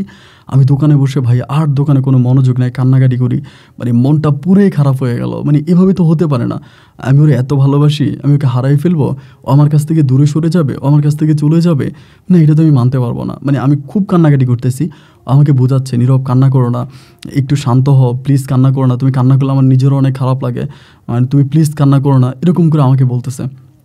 আমি তখন বললাম, সাথী আমি তোমাকে ছাড়া বাঁচবো না, আমি তোমাকে ভালোবাসি, এখন তোমার অন্যত্রে বিয়ে হয়ে যাওয়া মানে আমি নিঃশ্বাস বন্ধ হয়ে মরে যাব, প্লিজ আমি এগুলো নিতে পারবো না। আমাকে বলো, আচ্ছা তুমি একটু শান্ত হও, ঠান্ডা হও, এবং ইনশাল্লাহ আমি সব কিছু ঠিক করবো, তুমি অপেক্ষা করো, আমি দেখি কী করতে পারি। এরকম করে দিন যত সামনের দিকে যাচ্ছে, আমার বুকের ভিতরে কষ্টের পরিমাণ ঠিক ততটাই বাড়তেছে। আমার খাওয়া নাই, দাওয়া নাই, ঘুম নাই, আমি সারাক্ষণ শুধু কান্নাকাটি করি। এরকম করতে করতে একটা পর্যায়ে আমারে বললো যে আচ্ছা আমরা একটা কাজ তো করতে পারি, যেহেতু আমার আপু মানে ওইখানে ওর বিয়ের মানে কথা মানে পাকা কথাবার্তা হয়ে গেছে, নেক্সট মান্থে ওর বিয়ে, মানে পরের মাসে ওর বিয়ে, মানে বিয়ের কথাবার্তাও ফাইনাল হয়ে গেছে, এবং ওর বোন আমাকে দাওয়াতও দিয়ে দিছে, মানে সাফিয়া আপু আমারে বলেও দিছে যে নীরব, আমাদের সাথীর তো বিয়ে, অমুক তারিখ এত তারিখে বিয়ে, তুমি কিন্তু 2 দিন আগে ছুটি নিয়ে নেবা, কারণ তোমার বোনের বিয়ে, তুমি কিন্তু ওখানে থাকবে এবং তোমাকেই কিন্তু সব কাজ করতে হবে, তুমি কিন্তু এখানে সব কাজ টাজ করবা, তোমার এখানে থাইকা রেখে সব কিছু করবা। তাই আমি বললাম যে আচ্ছা ঠিক আছে, সমস্যা নাই, আমি যাব। এদিকটা তো ভাই মনের মধ্যে তুফান চলতেছে, না কাউরে বুঝাইতে পারি, না কাউরে বলতে পারি, মানে মনে হচ্ছে চিৎকার করে কান্না করি, এমন একটা অবস্থা। যাক, এভাবে পড়ে আছি, আল্লাহ তাআলা কী করে আল্লাহর উপরে ডিপেন্ড করে আছি। এমন করতে করতে না কাউরে বলতেও পারতেছি না, নিমাইদারাও বলতে পারতেছি না, আমার সাথে যেই কারিগর ভাইটা আছে ওনারাও বলতে পারতেছি না, মানে কাউরিও বলতে পারতেছি না বুকের কষ্টের কথাগুলো। এরকম করতে করতে একটা পর্যায়ে ও আমার ফোন দিয়ে বলতেছে যে আমাদের তো পালিয়ে যাওয়া ছাড়া আর কোনো রাস্তা নেই, আমাদের তো পালিয়ে যেতে হবে। আমি বললাম হ্যাঁ এটাই করতে হবে, তো পালিয়ে যাওয়া ছাড়া আমি তো নিজেও আর কোনো পথ খুঁজে পাচ্ছি না, এটাই তো করতে হবে। ও আমাকে বলে, আচ্ছা ঠিক আছে, না হয় আমরা পালিয়ে গেলাম, কিন্তু পালিয়ে গিয়ে আমরা খাবো কি, আমরা চলবো কীভাবে, আমাদের তো কিছু মানে টাকা পয়সা লাগবে, এখন পালিয়ে গেলেই তো ঢাকা শহরের মতো জায়গায় 1 মাস থাকতে গেলেও 30-40 হাজার টাকা লাগবে, এখন কি করব। আমি তখন বললাম, দেখো আমি তো স্বর্ণকারের কাজ জানি, আমি তোমার নিয়ে কোথাও একটা মানে স্বর্ণকারের দোকানে চাকরি নিয়ে নেবো, তারপর আমরা একসাথে থাকবো। আমাকে বলে, তুমি কি পাগল হয়ে গেছো, আমার আপুরে তুমি চিনো না, তুমি এখন স্বর্ণকারের দোকানে চাকরি নিবে আর আপু তোমার খুঁজে বের করবে না, আপু তোমার খুঁজে বের করে ফেলবে। আমি বললাম যে তাহলে আমি কি করব। ও আমাকে বলে, দেখো তুমি হুটহাট করে কোনো স্বর্ণকারের দোকানে কাজ পাবা না, আর আমার আসলে মানে ওই যে আমি যে অর্নামেন্টসের কাজগুলো করি না, আমার হাতের কাজ অত বেশি ভালোও না, মানে আমি নিখুঁতভাবে সুন্দরভাবে কাজ করতে পারিও না। তো আমারে বলতেছে যে তোমার যে কাজ, ওই কাজে তুমি খুব ভালো ভ্যালু পাবা না, তোমাকে মানে তোমার এখন মানে তুমি এখন প্লিজ এটা করো, আমি চিন্তা করি কী করা যায়, আমাকে বলে। তা আমি বললাম ঠিক আছে। এরকম করেও আমাকে বলে যে আচ্ছা একটা কাজ করলে কীরকম হয়, যে আমরা ঢাকার বাইরে কোথাও চলে যাব, এবং ঢাকার বাইরে কোথাও গিয়ে তুমি ওখানে একটা বিজনেস ওপেন করবা এবং তুমি ব্যবসা বাণিজ্য করবা, নিজে একটা স্বর্ণের দোকান দিলা, মনে করো একটা স্বর্ণের দোকান দিবা, এরপরে তুমি আর আমি একসাথে মিলে থাকবো। আমি বললাম হ্যাঁ এটা দেওয়া যায়, স্বর্ণের দোকান দিতে পারি, কিন্তু স্বর্ণের দোকান দিতে গেলে তো অনেক গোল্ড লাগবে, অনেক টাকা পয়সা লাগবে, এগুলো আমি কোথায় পাবো। আমাকে বলে এগুলোর ব্যবস্থা করা যাবে, সমস্যা নাই। তাই আমি মনে করলাম যে ও সম্ভবত ওর বাসা থেকে গয়নাগাটি চুরি টারি করে নিয়ে আসবে, এবং ওরকম একটা আমার চিন্তা ভাবনা আর কি, হয়তো বাসা থেকে গয়নাগাটি চুরি করে আইনা আমাকে দিবে, এটা আমি চিন্তা করছিলাম। পরে 2-3 দিন পরও আমাকে বলতেছে যে আচ্ছা নীরব, আমার তো টাইম ঘনে আসতেছে, বিয়েরও তারিখ পড়ে গেছে, আমার বোনও হচ্ছে আজকে কাঠ সাফাইতে চলে গেছে, আচ্ছা তুমি আর একটা কথা বলো তো, তুমি যে দোকানে থাকো ওই দোকান থেকে কোনো কিছু আনা যাবে না, আর তুমি তো ওই দোকানে আর যাবা না, ওইখান থেকে যা পারো সব নিয়ে আসো, আমারে বলে। আমি বললাম তুই কি পাগল হয়ে গেছো, তুমি জানো না নিমাইদা আর আমরা পাশাপাশি বাড়ির মানুষ, আমি আজকেও যদি দোকান থেকে একটা কিছু নিয়ে যাই, কালকেই তো নিমাইদা হচ্ছে আমার আব্বারে যে গলা চেপে ধরবে, আমার বোনগুলা বাড়িতে আছে, আমার ভাইয়েরা বাড়িতে আছে, তুমি বুঝো না। আমাকে বলতেছে আরে আমরা কি আর ফিরে আসবো নাকি, আমরা তো পালাইয়ে যাব, আমরা দুজনে পালাইয়ে যাব, তো এরপরে কী হবে না হবে এটা দেখার কোনো চিন্তাভাবনা করার দরকার আছে। আমি বললাম আরে আজব বিষয়, আমি আমার বাবা মায়ের গলায় ফাঁসি ঝুলিয়ে দিয়ে আমি চলে যাব নিজের ভালো থাকার জন্য। ও তখন আমাকে বলে হ্যাঁ এটাও তো ঠিক বলছো, এটাও তো করা যাবে না, তাহলে কি করা যায় বলো তো, আমারে বলে। আমি বললাম একটা কাজ করি না, তুমি আমি চলো আমরা পালাইয়া যাই, এবং আপাতত আমার কাছে 15-16 হাজার টাকার মতো টাকা আছে, ওই টাকাটা দিয়ে আমরা কোথাও যাই, এবং যাওয়ার পরে এরপর আমি একটা কাজের ব্যবস্থা করে নিব। ও তখন আমাকে বলে তুমি তো ছোটো লোক, মানে ছোটো লোকের চিন্তাভাবনা সবসময় ছোটো লোকই থাকবে, ছোটো লোক কখনো বড় হতে পারে না। আমি বললাম আরে আজব বিষয়, তুমি আমার এরকম করে বলতেছো কেন? আমাকে বলে হ্যাঁ বলবোই তো, বলবো না? তুমি কিভাবে চিন্তা করলা যে 15-16 হাজার টাকা দিয়ে আমি তোমার সাথে পালায়ে যাব? তুমি জানো আমি না আনরিস্কি কোনো জায়গায় যেতে পারবো না। আমি সেফটি চাই, আমি নিরাপত্তা চাই। আমি এভাবে তোমার সাথে মানে গিয়ে আমি আমার রাস্তার মধ্যে ঘুমাইতে পারবো না, আমি রাস্তার মধ্যে ঘুমাইতে পারবো না। আচ্ছা ঠিক আছে, আমি দেখি মানে কী করা যায়। এই কথা বলে ওই রাতটাও কেটে যায় এবং পরের রাতেও তখন আমাকে নতুন আরেকটা আইডিয়া দেয়। এইটা ও আমাকে বলতেছে যে একটা কাজ করো, মানে তোমাদের ওইখানে তো আমার আপু অনেক সময় অনেক খাবার দাবার নিত, তুমি খাইতা, তোমার ওই নিমাইদা খাইতো, তোমাদের ওই দোকানে যে মানে কারিগরটা আছে ও খাইতো, তোমরা সবাই খাইতা। তো এরকম কোনো একটা খাবার আমি নিয়ে যাব এবং নিয়ে যাওয়ার পরে এটা আমি তোমাদেরকে খাওয়াবো, তোমরা সবাই মিলে খাইবা এবং খাওয়ার পরে এরপরে মানে দোকান থেকে আমি চলে আসবো, সবাই মানে এটা খাইলে ওদেরকে খাওয়াই দিবা, ওরা ঘুমিয়ে যাবে। এরপরে তুমি তোমার দোকান থেকে গয়নাকাটি যা আছে সব কিছু নিয়ে তুমি পালায় চলে আসবা। আমি বললাম তো হিসাব তো একটাই হলো, আমি যে পালায় চলে আসবো। ও বলে তো পালায় যে চলে আসবো ওটাকে ওরা দেখবে নাকি? বা তুমি মানে এরকম করেও বলতেছে। আমি বললাম দেখো এরকম কিছুই করা যাবে না, কারণ দোকানে সিসি ক্যামেরা আছে, দোকানে মানে খুদভাবে সিসি ক্যামেরা আছে। এই সিসি ক্যামেরা থাকা অবস্থায় দোকান থেকে কোনো কিছু সরানো যাবে না। আর আমি যদি এই মালামাল নিয়ে চলে যাই এরপরে আমার অস্তিত্ব থাকবে না। আর নিমাইদা কত ডেয়ারিং একটা লোক তুমি জানো না? নিমাইদা পারে না এরকম কোনো কাজ নেই। ওরা আমাদের এলাকাতে হিন্দু ব্যবসা বাণিজ্য করে, ওদের লক্ষ লক্ষ টাকা ওরা ব্যবসা বাণিজ্য করে, খুব ডেয়ারিং পারসন। পরে অনেকক্ষণ ধরে চুপ করে আসে, 15-20 মিনিটের মতো চুপ করে থাকে। আমার বলে নীরব আমার মাথায় একটা দারুণ আইডিয়া আসছে। আমি বললাম কী আইডিয়া বল? আচ্ছা নিমাইদা আর তোমরা কি কোনো নাস্তা করো না? আমি বললাম আমরা নাস্তা করি না, কিন্তু বিকেলবেলা নিমাইদা আর আমাদের এখানে হচ্ছে আমাদের দোকান থেকে মোটামুটি একটু দূরেই এক জায়গায় হালিম বিক্রি করে, আমরা প্রায় প্রতিদিন বিকেলে ওখানকার হালিমটা খাই, প্রায় প্রতিদিনই খাই। পরে বলে ওই লোকটা কি হিন্দু না মুসলমান যিনি হালিম বিক্রি করে? আমি বললাম উনি হিন্দু লোক, এই জন্যই তো নিমাইদা ওইখান থেকে খায়, তো নিমাইদাও খায় আমরাও খাই, উনি হালিম বিক্রি করে। পরে আমারে বলে আচ্ছা ঠিক আছে তাহলে শোনো আমি তোর একটা বুদ্ধি শিখাই দিই। আমার কাছে একটা জিনিস আছে, আমি আমার একটা বান্ধবীর কাছ থেকে আনছি। ওইখান থেকে যখন ধরো 3টা হালিম দিবে না, ধরো 3 প্লেট হালিম তুমি আনবা না, তা তুমি ওইখানে যাওয়ার আগে আমিও হালিমের দোকানের সামনে দাঁড়ায় থাকবো, 3 প্লেট হালিম তুমি নিবা এবং 3 প্লেট হালিম নেওয়ার পরে আমি কিন্তু গিয়ে নিয়ে আসতাম, মানে আপনি ডিসে করে নিয়ে আসতাম। পরে বলে আনার সময় ওই 3টা থেকে 2টার মধ্যে আমি ওই জিনিসটা মিশাই দিব, এরপরে ওই জিনিসটা তুমি তাদেরকে খাওয়াই দিবা। মানে ওই ঘুরে ফিরে ওর সিস্টেম একটাই। আমি বললাম হ্যাঁ খাওয়াই দিব। তারপর ও আমাকে বলে তোমারটা তুমি মিশাবা না? আমি বললাম হ্যাঁ। বলে তোমারটা তুমিও ওরা যেরকমভাবে মানে খাওয়ার পরে লাইক হয়ে শুয়ে পড়বে, তুমি ওদের সাথে শুয়ে পড়বা, মানে লাইক তুমিও ওদের মতোই করে অভিনয় করবা আর কি, তুমিও শুয়ে যাবা। আর এই সুযোগে আমি দোকানের মধ্যে ঢুকবো এবং দোকানে ঢুকে আমি গয়নাঘাটিগুলো নিয়ে আমি দোকান থেকে বেরিয়ে যাব। আমি বললাম আরে কী বলো, বিকেলে দোকানে কাস্টমার থাকবে না? ও বলে না কাস্টমার তো সবসময় থাকবে না, এবং আর কাস্টমার থাকলে এটা আমি বুঝবো, কাস্টমার কীভাবে ম্যানেজ করতে হয় এটা আমি করবো এবং তুমি এটা করবা। আমি বললাম তো এরপরেও আমাকে বলে যখন মনে করো বাইরে থেকে লোকজন আসবে, ওদের যখন জ্ঞান আসবে, তুমি যখন তোমার কানে শুনবা যে তোমার ওই নিমাইদার জ্ঞান আসছে বা উনি সজাগ হয়েছে, তখন তুমিও সজাগ হয়ে যাবা এবং ওদের সাথে অভিনয় করবা যে কী হয়েছে, আমাদেরকে কী খাওয়াইছে, আমাদের দোকান থেকে সব কিছু নিয়ে গেছে, তুমি ওদের সাথে অভিনয় করবা। তো দোকানের সব মালামাল যেহেতু নিয়েই চলে আসবো, এরপরে তো মনে করো দোকান বন্ধ থাকবে, এরপরে তুমি বলবা দোকান যেহেতু বন্ধ হয়ে গেছে আমি আমার বাড়িতে চলে যাই, এই কথা বলে তুমি বাড়ির নাম দিয়ে আমার কাছে চলে আসবো, আমরা চট্টগ্রামে চলে যাব এবং ওখানে গিয়ে আমরা নতুন করে একটা স্বর্ণকারের দোকান খুলবো। আমি তখন সাথীরই বলতেছি, সাথী কথাটা তুমি যত সহজে বলে ফেললা, কাজটা কিন্তু ভাই এত সহজ না, এই কাজটা কিন্তু অনেক কঠিন, এই কাজটা করা কিন্তু অনেক কঠিন, কথাটা যত সহজ কাজটা কিন্তু তত সহজ না। ও আমারে বলো কতটা কঠিন এটা আমি জানি, এটা নিয়ে তোমার চিন্তা করতে হইব না, তুমি তোমার কাজটা করো আমি আমার কাজটা করব, তাহলেই হয়ে গেছে। তুমি আমাকে জ্ঞান দিতে এসো না আর আমিও তোমাকে জ্ঞান দিব না, তুমি তোমার কাজ করো আমি আমার কাজ করি, দেখবো কত সহজে আমরা এটা হাসিল করে ফেলবো। আমি বললাম আচ্ছা ঠিক আছে, তুমি যদি এটা করতে পারো বা তুমি যদি মনে করো তুমি করবা তাহলে আমি করবো, সমস্যা নেই। তো এই যেভাবে বললো এভাবেই তখন আমি একদিন 1-2 দিন পরে আমার ইশারা দিছে, ফোন দিয়া বলছে যে ঠিক আছে আমি আসছি ওইখানে। পরে ভাই ওই দিনটা আমার কাছে মনে হচ্ছে আমার জীবনে স্মরণীয় একটা দিন। আমি তখন আস্তে আস্তে গেলাম ওই হালিম দোকানে, এবং হালিম দোকানে যাওয়ার পরে মানে আমার বুকের ভিতরটা তখন ধুপ করতেছে যে আল্লাহ জানে কি জানি হয়, এবং ওইখান থেকে ডিসের মধ্যে 3টা হালিম নিলাম। 3টা হালিম নেওয়ার পরে ও তখন মানে আমারে বললো যে ও কিন্তু দাঁড়ায় আছে বোরকা পরা অবস্থায়, মানে হিজাব পরা, চোখগুলো শুধু দেখা যায়। আমারে বলতেছে যে হালিম 3টা টেবিলের উপর রাখো, মানে পাশের একটা টেবিলে, বলি টেবিলের উপর রাখো, রেখে তুমি ওইদিকে যাও দেখো কেউ আসে কিনা। পরে একটু আড়ালের মধ্যে একটা টেবিলের উপরে আমি হালিমগুলো রাখলাম, রাখার পরে রাস্তা দিকে দেখি কেউ আসে কিনা। ও তখন মিশিয়ে একটা আলাদা করে রাখছে, বলে এইটা আমি আলাদা করে রাখলাম, এইটা তুমি খাইবা আর এই 2টা ওদেরকে দিবা, যাও। আমি বললাম যে এরপরে কোনো সমস্যা হবে না তো? আমার বলে কোনো সমস্যা হবে না, যেটা বলছি এটাই যাওয়ার। ওই দিন আল্লাহর কি হুকুম, দোকানে বিকেলবেলা কাস্টমারও নাই। সবসময় কিন্তু ওই দিকে ভরপুর কাস্টমার থাকে, ওই দিন কাস্টমারও নাই। আমি তখন এগুলো নিয়ে গেলাম, নিয়ে গিয়া ও যেভাবে বললো ওভাবে একটা কারিগরে একটা হচ্ছে নিমাইদারে দিলাম, দিয়ে আমি আর একটা খাইতেছি। কারিগর আর নিমাইদা খাইতে খাইতে খাইতে খাইতে প্রায় মানে একটু সময় 2 থেকে 3 মিনিটের মাঝে আস্তে করে মানে কারিগরে করলো কি এমনি মানে ও তো নিচে খাচ্ছে, মানে প্লেটটা ছেড়ে দিয়া মাথাটা এমনি ফালাই দিছে। এবার নিমেইদা মানে দেখলাম যে বলতেছে, আমারে বলতেছে যে নীরব আমার মাথাটা ঘুরাইতেছে কেন রে, এটা বলে সে কী করলো, মানে এই বাটিটা উপরের দিকে রাখলো, রাখার পরে সে আস্তে করে মাথাটা এক পাশে দিয়ে সেও শুয়ে গেছে। এবার আমি ওদের এই অবস্থা দেখে আমিও কী করলাম, আস্তে করে আমি একদম ফ্লোরে শুয়ে গেছি। এবং ফ্লোরে শুয়ে যাওয়ার কয়েক মিনিটের মাথায় তখন আমি কানের মাঝে বুঝতে পারি যে আমি চোখ মানে একটু একটু করে চোখ খুলে দেখতেছি যে দোকানের মধ্যে সাথী ঢুকে গেছে। এক পাশ দিয়ে সাথী ঢুকছে এবং ওই আমাদের দোকানের যে ইয়েগুলো ছিল এগুলো তো ওঁচা ওঁচা ছিল, মানে বাইরে থেকে কেউ মানে বুঝতে পারবে না দোকানের মধ্যে কী হচ্ছে।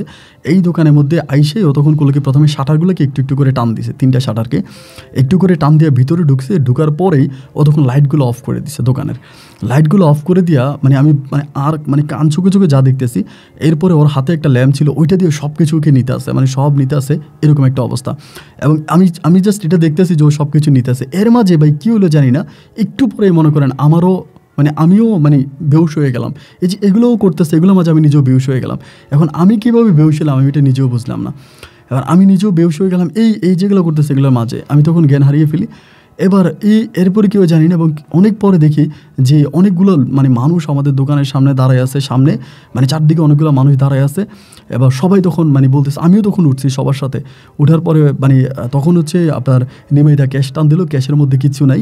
এবার নিমেইদা দিল চিৎকার, লক্ষ লক্ষ টাকা ছিল ক্যাশে, লাখ লাখ টাকা থাকতো, স্বর্ণগয়না কিচ্ছু নাই। নিমেইদা তখন রাস্তার মধ্যে গিয়েই দিল চিৎকার। তখন চারপাশ থেকে আরও মানুষজন আসলো এবং আইসা পরে বলতেছে যে আমরা যে দোকান থেকে ফুচকা আনছিলাম, হালিম আনছিলাম, ওই হালিমের ব্যাট আসছিল মানে প্লেট নেওয়ার জন্য, হালিমের প্লেট নেওয়ার জন্য আসছে। এখন আসার পরে দেখতেছে যে আমরা এইভাবে নাকি সবাই শুয়ে আছি। পরে তিনি লোকজন ডাকছে, ডাইকে চোখে মুখে পানিতে আমাদেরকে ঠিক করছে। এবং এই ঘটনার মধ্যে নিমেইদা তখন কী করলো, থানাতে ফোন দিল। থানাতে ফোন দেওয়ার পরে পুলিশ আসলো এবং পুলিশ আসার পরে পুলিশে সব কিছু ইনকোয়ারি করলো, মানে লিখলো, মানে সব কিছু কী হারায় গেছে বা কী হয়েছে কেমন হয়েছে সব কিছু লিখছে। লেখার পরে তো এখানে তো সামনে হচ্ছে বিশাল মার্কেট আছে এবং মার্কেটের লোকজন মিলে তখন এই নিমেইদার দোকানে বসছে। তখন আপনার রাত্রে প্রায় 8টার মতো বাজে গেছে তখন। আর এই মুহূর্ত পর্যন্ত কিন্তু সাথীর সাথে আমার কোনো কন্ট্রাক্ট নাই, কোনো যোগাযোগ নাই। সাথী কই গেছে না গেছে আমি জানি না। পরে নিমেইদারে বললো যে কী হয়েছে, দোকান মানে ওই বাজার কমিটির যিনি সভাপতি উনি। পরে নিমেইদা আমারে নিমেইদা ওই লোকের বলতেছে যে এমন এমন ঘটনা, আমরা তো সবসময় দোকান থেকে হালিম আনি, এই দোকান থেকে হালিম আনছে এবং হালিম খাওয়ার পর আমাদের এই অবস্থা হয়েছে। পরে হালিম যে বেটা হালিম বিক্রি করতো ওনারা জানছে, উনি মানে বলতেছে যে আমি তো ওনাদের কাছ থেকে 2-3 বছরের মতো উনি আমাদের কাছ থেকে হালিম খায়, আমি তো এরকম কোনো কিছু করি না, আমি তো এক ডেক্সি থেকে হালিম দিই, এক ডেক্সি থেকে তো আমি হালিম দিতেছি, আমি তো আলাদা করে দিই নেই, তাইলে এরকমটা হবে কেন? পরে বাজারের যিনি সভাপতি ছিল উনি আমার দিকে তাকায় আছে, কারণ এই লোকগুলো তো খুব ট্যালেন্ট না, অনেক চালাক। আমার দিকে তাকায় দেখে বলতেছে, হালিম কি তুমি আনছিলা? আমি বললাম হ্যাঁ আমি আনছি। এই বলে তখন মোবাইল ফোনটা দাও তো, এটা বলে আমার ফোনটা তখন নিচ্ছে। মোবাইল ফোনটা নিয়ে উনি কী করছে আমি জানি না, প্রায় 10 মিনিটের মতো উনি আমার মোবাইল ফোনটা চেক করছে এবং রুমের ভিতরে নিয়ে গেছে মোবাইল ফোনটা, রুমে নিয়ে গেছে। মানে রুমে নিয়ে আমি তো ভয় পাইতেছি যে আমার মোবাইল রুমে নিয়ে কী করবে। 10 মিনিট পরে বেরোইছে, রুম থেকে বেরোইয়া বলতেছে যে শাটারগুলো ফালাই দাও। ওই দোকানের মধ্যে আরও 8-10 জন লোক আছে মানে বাজার কমিটির। পরে শাটারগুলো ফালাই দিছে, ফালাই দেওয়ার পরে ধাপ করে ওই লোকটা এসে আমার কলার ধরে ফেলছে। এই মানে বাজারের সভাপতি, যিনি বাজার কমিটির সভাপতি, উনি ধরার পরে নিমেইদা বলতেছে, আরে ওরে ধরতেছেন কেন, ও আমার সাথে আজকে বহু বছর ধরে কাজ করে, ওর কোনো দোষ নাই, ওই সবের মাঝে নাই, ও আমার গ্রামের চিনি, আমি ওর চিনি। পরে উনি বলতেছে, নিমেইদা তুমি বাইরে যাও। এই কথা বলে নিমেইদার তখন বাইর করে দিল। বাইর করে দেওয়ার পরে আমার তখন ভিতরে রুমে নিয়ে গেছে এবং ভিতরে রুমে নিয়ে যে ভাই আমারে কি দেখাইছে, মানে আমার ডাইরেক্ট মেরে ফেলবে। ওর কথা হচ্ছে যে ডাইরেক্ট মেরে ফেলবে, গলার মধ্যে টান্দাও ধরে, ওইখানে অস্ত্রের অভাব নাই। আমার বলে, তুই সত্য কথা বলে ফেল, তুই বেঁচে যাবি, তুই তো আর করস নাই, তুই তো দোকানের মধ্যে ছিলি, তুই তো করস নাই, তুই বেঁচে যাবি, কারে দিয়া করাইছস ওইটা বল, আর তাহলে তুই এখন তোর মাইরে ফেলামো। মানে আমি বুঝে গেছি যে উনি এখন আমার মোবাইল ফোন দিয়ে উনি কী করছে। আমার তো মনে হয় এমন হইতে পারে যে মোবাইল ফোনে সাথীরও ফোন দিয়েছে, সাথীও তো সত্য কথা বলে দিয়েছে। পরে আমি তখন বলি যে ভাই আমি করছি, কিন্তু আমি তো কিছুই পাইনি, আমি এরকম একটা মেয়ের সাথে রিলেশন আছে, ওই মেয়ের দিয়ে আমি করাইছি। এবার নিমেইদা ওইখান থেকে মানে আমার ওইখান থেকে বের করছে, বের করে এসে নিমেইদারা ডাক দিল এবং ডাক দেওয়ার পরে নিমেইদা তখন আসছে। আসার পরে বলতেছে যে এই ঘটনা এই ছেলে ঘটনা ঘটাইছে এটা বলতেছে। এটা বলার পরে এবং তখনই নিমেইদা বিশ্বাস করে না, মানে নিমাইদা বিশ্বাস করে না যে এরকম একটা ঘটনা। পরে এই মাঝে ওরা কথা বলতেছে, মানে এর মধ্যে নিমাইদাও কথা বলে, এও কথা বলে, ও কথা বলে, মানে সবাই মিলে কথাবার্তা বলতেছে। এর মাঝে আমি একবার ভাবছিলাম যে আমি দৌড় দিব, মানে চিন্তা করতেছিলাম যে আমি এই দিক দিয়ে একটা দৌড় দিব এবং দৌড় দিয়ে আমি চলে যাব। কিন্তু দৌড় দিয়েও বা আমি কোথায় যাব, মানে দৌড় দিয়ে আমি কত দূর যেতে পারবো, বাজারে মানুষ তো ধরে ফেলবে। পরে এবার আমার ওইখানে বাইদা ফেলছে, ওই এনে বালছে বাইদা নিমাইদা। তখন আমার আব্বারে ফোন দিছে, আমার আব্বা আসছে, আমার মা আসছে এবং আমার দুঃসম্পর্কের এক মামা আসছে। রাত্রে প্রায় 3টার দিকে আসছে, 3টা-4টার দিকে, মানে এরপরের দিনে আসছে। এবং আসার পরে তখন পর্যন্ত আমাকে ওই মানে ওদের যে অফিস আছে অফিসে বাইদা রাখছে। পরে অফিসে যিনি ছিল, ওই যিনি হচ্ছে বাজার কমিটির সভাপতি, তিনি আমার আব্বারে সব কিছু বলছে। আমার আব্বার নিচের দিকে তাকে আসছে, পরে বলতেছে যে কয় লাখ টাকার স্বর্ণ। তখন হিসাব করলো ওই ওনার দোকান থেকে প্রায় 16 লক্ষ টাকার মতো স্বর্ণ গয়না মিলে, আরও বেশি হবে। জাস্ট নিমাইদা বললো যে প্রায় 16 লাখ টাকার মতো হবে। মানে আর যেই গয়নাঘাটিগুলো নিয়ে গেছে এগুলো বেশিরভাগই ইমিটেশন ছিল। আর যে গয়নাগুলো হচ্ছে তোমার জেনুইন গয়না, ওই গয়নাগুলো বেশিরভাগই নিচের র্যাকে ছিল। ওইটা আমিও ওরে বলি নাই, আর ও এগুলো সম্বন্ধে জানে নাই। আর হ্যান্ড ক্যাশ মানে 4 লাখ টাকার মতো ছিল এখানে। তো 16 লাখ 4 লাখ টোটাল 20 লাখ টাকা, টোটাল 20 লাখ টাকা নিয়ে গেছে। এখন 20 লাখ টাকা দিতে হবে। আমার আব্বা তখন বললো যে ঠিক আছে, যেহেতু এটা আমার ছেলে করছে, এখন আমার ছেলে কাকে দিয়ে করাইছে ওটা তো দেখার বিষয় না, আমার ছেলের নামে মামলা টামলা দিয়ে আমি টাকা দিব। এবার বলতেছে যদি টাকা দেন তাহলে আপনার ছেলের এখানে আপনি নিতে পারবেন না, তা না হলে আমরা আমাদের আইনানুগ ব্যবস্থা নিব। পরে আমার আব্বা ওই মুহূর্তে করলো কি, আমাদের মানে যেটা শেষ সম্বল আর কি, আমাদের তো আর কিছু নাই, আমাদের শেষ বিটা ঢুকুন, আমার আব্বা ওই বিটাটা বিক্রি করে দেয়। আমাদের বিটাটা বিক্রি করে দেয়, বিটা থেকে শুরু করে আমাদের মানে যা আছে সব বিক্রি করে দেয়। তারপরও 17 লাখ টাকা হয়, 3 লাখ টাকা শর্ট হয়। আমার আব্বা তখন বলতেছে যে 3 লাখ টাকা আমি শোধ করে দিব, আমি 3 লাখ টাকা যেভাবেই পারি আমি 3 লাখ টাকা শোধ করে দেবো, আমি ওর 1 টাকাও মেরে খাবো না, আমি 1 টাকাও মাইরে খাবো না, আমি 3 লাখ টাকাও শোধ করে দিই। এই কথা বলার পরে তখন আমাকে ছেড়ে দেওয়া হয়, আব্বু টাকাও নিয়ে আসে। এরই মাঝে কিন্তু মানে 5-6 দিন কেটে যায়, আমার ওইখানেই বেঁধে রাখে, আমি অফিসের মধ্যে থাকি, আমাকে খাওয়া দাওয়া দেয় অফিসে, খাওয়া দাওয়া খাই এবং খাওয়া দাওয়া করে আমি অফিসের মধ্যে বসে থাকি। আমার আব্বা বাড়িতে যায়, টাকা নেয় না, এবং টাকা আনার পরে আমাকে তখন হাতের বাঁধন ছেড়ে দেয়। হাতের বাঁধন ছেড়ে আমার আব্বা বলে যে চল বাড়ি চল, মানে বাড়ি যাবে। আমার আব্বা ওই দিন একাই আসছে, আর কেউ আসে না। আব্বারে আমি বললাম যে আব্বা আপনি যান, আমি যাব না। আমার আব্বা বলে কম তো আর খরচ নাই, বাড়ি চল। আমি বলি বাড়ি যাবো না। পরে আমি ওই রাস্তার মধ্যে আব্বুর সাথে মানে আব্বুর করে আমি চলে আসছি। আমার মোবাইল ফোনটা তো নিয়ে গেছে ওরা, আমার কাছে কোনো মোবাইল ফোন নাই। পরে আমি এই আব্বুর ধাক্কা দিয়ে এখান থেকে চলে আসছি। আমার কাছে অল্প কিছু টাকা ছিল, মানে আমার পকেটে যে টাকাগুলো ছিল ওই টাকাগুলোই আর কি, প্রায় এখানে 3-4 হাজার টাকার মতো হবে। আমি তারপর গিয়ে প্রথমে হচ্ছে একটা মোবাইল কিনলাম, মানে নর্মাল যে বাটনের ফোনগুলো 1400 টাকা দিয়ে একটা মোবাইল ফোন কিনলাম, এবং কিনে ওটার মধ্যে একটা সিম ঢুকাইলাম, একটা সিম কিনলাম, সিম ঢুকাইলাম। আমার আব্বা কিন্তু আমার আর নিতে পারিনি, আমি আব্বার এখান থেকে মানে দৌড়ে চলে আসছি, মানে আব্বারে ফাঁকি দিয়ে আমি দৌড়ে চলে আসছি। পরে ওই সিম নাম্বারে কল দিলাম, ওর নাম্বারটা আমার মুখস্থ আছে 7 নাম্বার, 7 নাম্বারটা বন্ধ। নাম্বারটা বন্ধ পাইলাম, বন্ধ পাওয়ার পরেই কিরি নাম্বারটা বন্ধ কেন, এবং আমি এবার ডিরেক্টলি ওইখান থেকে সাথীদের বাসায়। আর এই পর্যন্ত কিন্তু সাথী বড় বোন সাফিয়া আফা কিন্তু আমার একটা বারও দেখতে আসে না। এরই মাঝে কিন্তু মানে উনি আমাকে একটা বারও দেখতে আসলো না। আর আমার আব্বা যে জমিটা বিক্রি করছে, টাকা আনছে, এরই মাঝে কিন্তু সাফিয়ার বিয়ের যে ডেট, মানে বিয়ের ডেটে চলে গেছে, মানে সরি সাথীর যে বিয়ের ডেট, ওই বিয়ের ডেটটাও কিন্তু চলে গেল। সাথীও আমার কাছে আসলো না, সাফিয়া আফাও আসলো না। পরে যখন দেখলাম সাথীর নাম্বার বন্ধ, আমি সাফিয়া আফার নাম্বারে কল দিই, ওনার নাম্বারে বন্ধ। 2টা নাম্বার বন্ধ পাওয়ার পরে আমি ডিরেক্টলি হচ্ছে ওনার বাসায় গেছি, মানে আপনার এই আপুর বাসায় গেছি। বাসায় যাওয়ার পরে জানতে পারে ওরা বাসা ছেড়ে দিছে। বাড়িওয়ালা বলতেছে বাসা ছেড়ে দিছে। তা বাসা ছেড়ে দিয়ে কোথায় গেছে বাড়িওয়ালা কিছু বলতে পারে না। এবং ওনাদের সম্বন্ধে ডিটেলস যখন বাড়িওয়ালাকে দিতে বললাম, বাড়িওয়ালা আমারে বলে আমি আপনার কাছে ডিটেলস দিতে যাব কেন, আপনি কে, মানে উল্টা আমাকে চান্স করে বসে যে আপনি কে। পরে আমি চুপ হয়ে গেলাম যে ঠিক আছে, যেহেতু আমি কে, কথা তো সত্যি, আমার কাছে ওরা কেন ডিটেলসে বলতে যাবে। আমি আর কোনো কিছু বললাম না, আমি জাস্ট চুপ হয়ে রইলাম যে ঠিক আছে দেখা যাক কী হয়। অ্যান্ড এমতো অবস্থার ভিতরেই মানে এইভাবেই তখন সময়গুলো কাটতেছে। অ্যান্ড এরকম করতে করতে আমিও রাস্তা ওরে খুঁজতেছি, মানে সাথীরই খুঁজতেছি, সাফিয়া আপারে খুঁজতেছি, ওদের কেউরেই পাই না। খুঁজতে আমি কেউরেই পাই না। না পাওয়ার পরে আমি তখন আরেকটা স্বর্ণকারের দোকানে চাকরি নিছি। চাকরি নেওয়ার পরে 1.5 মাস আমি আরেকটা নতুন একটা স্বর্ণকারের দোকানে চাকরি করি, অন্য একটা জায়গায়। মানে আমি আর পদবি দেখে ওরা আমার কাজ দিছে, তো ওদের ওই দোকানে অনেক সিকিউরিটি আছে, ওরা 5-6 জন কাজ করে, অনেক বড় দোকান, ওইখানে আমিও কাজে ঢুকছি হেল্পার হিসাবে। এবং এরপর ওইখানে কাজ করতে করতে আমি হচ্ছে পুরনো আমার যে সিমটা ছিল, আমি তখন অফিস থেকে আমার পুরনো সিমটা উঠাই, আমার আগের সিমটা উঠাই, হারিয়ে যাওয়া সিমটা যেটা ওরা রাইখা দিছে, আমি ওই সিমটা উঠাই, আমি তখন এই সিমটা মোবাইলে ঢুকাই। তা ঢুকানোর পরে আমি ভাবি যে আমার কোনোদিন ফোন দিবে কিনা, মানে সাথী আমার কখনো ফোন করবে কিনা। কিন্তু ভাই সাথী আমার আর কখনোই ফোন দেয় নাই। প্রায় 5 মাস পেরিয়ে গেছে আমি এই দোকানে চাকরি করি, নতুন যে দোকানটাতে ঢুকেছি ওটাতে চাকরি করি। আব্বা আম্মার সাথে আর কথাবার্তা বলি না, এবং আমি তখন একরকম মানসিকভাবে মানসিক রোগী ছিলাম। একটা মানসিক রোগী যেরকম হয় না, ওরকম মানসিক রোগীর মতো ছিলাম। আব্বা আম্মার সাথেও কথাবার্তা বলতাম না, পরিবারের অন্য কারোর সাথেও কথা বলতাম না, ওই শুধু মোবাইল ফোনটা নিয়ে বসে থাকতাম আর চিন্তা করতাম, চিন্তা করতেছি আমার সাথে এটা কী হইলো, এবং আমার সাথে এটা কেন হইলো, কেন আমি এভাবে ধোকা খাইলাম, আমার কেন এভাবে ধোকা দিল, সাথী কোথায় হারায়া গেল। একবার মনে করি সাথী আমার লগে ফল্ট করছে, চিট করছে, আবার মনে করি যে যারা দোকানে ছিল ওরা কি মোবাইল নিয়ে সাথীর সাথে 10 মিনিট কী কথা বলছে।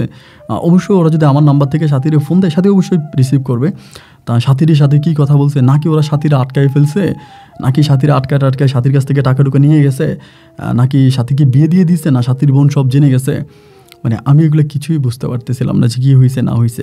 এরই মাঝে প্রায় 6 মাস পরে একদিন হঠাৎ করে সাথী 6 মাস পরে একটা নতুন নাম্বার থেকে আমার মোবাইলে কল আসছে। এই ঘটনার প্রায় 6 থেকে 6.5 মাস পরে আমি কলটা রিসিভ করলাম, মাত্রই আমি দেখি সাথী কথা বলতেছে।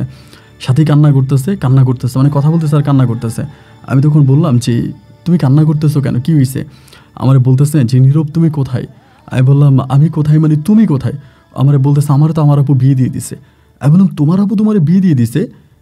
কীভাবে, কেন বিয়ে দিল? বলে দেখো আমি না তোমার এখান থেকে টাকাগুলো নিয়ে আসতেছিলাম, আসলে টাকাগুলো নিয়ে আসার সময় ওইখানে গয়নাগাটি নিয়ে আমি বাসায় আসছি, এবং বাসা আসার পরে আমার মুভমেন্ট বা আমার এই সব কিছু দেখে আমার আপু সব বুঝে গেছে যে আমি কিছু একটা করে আসছি।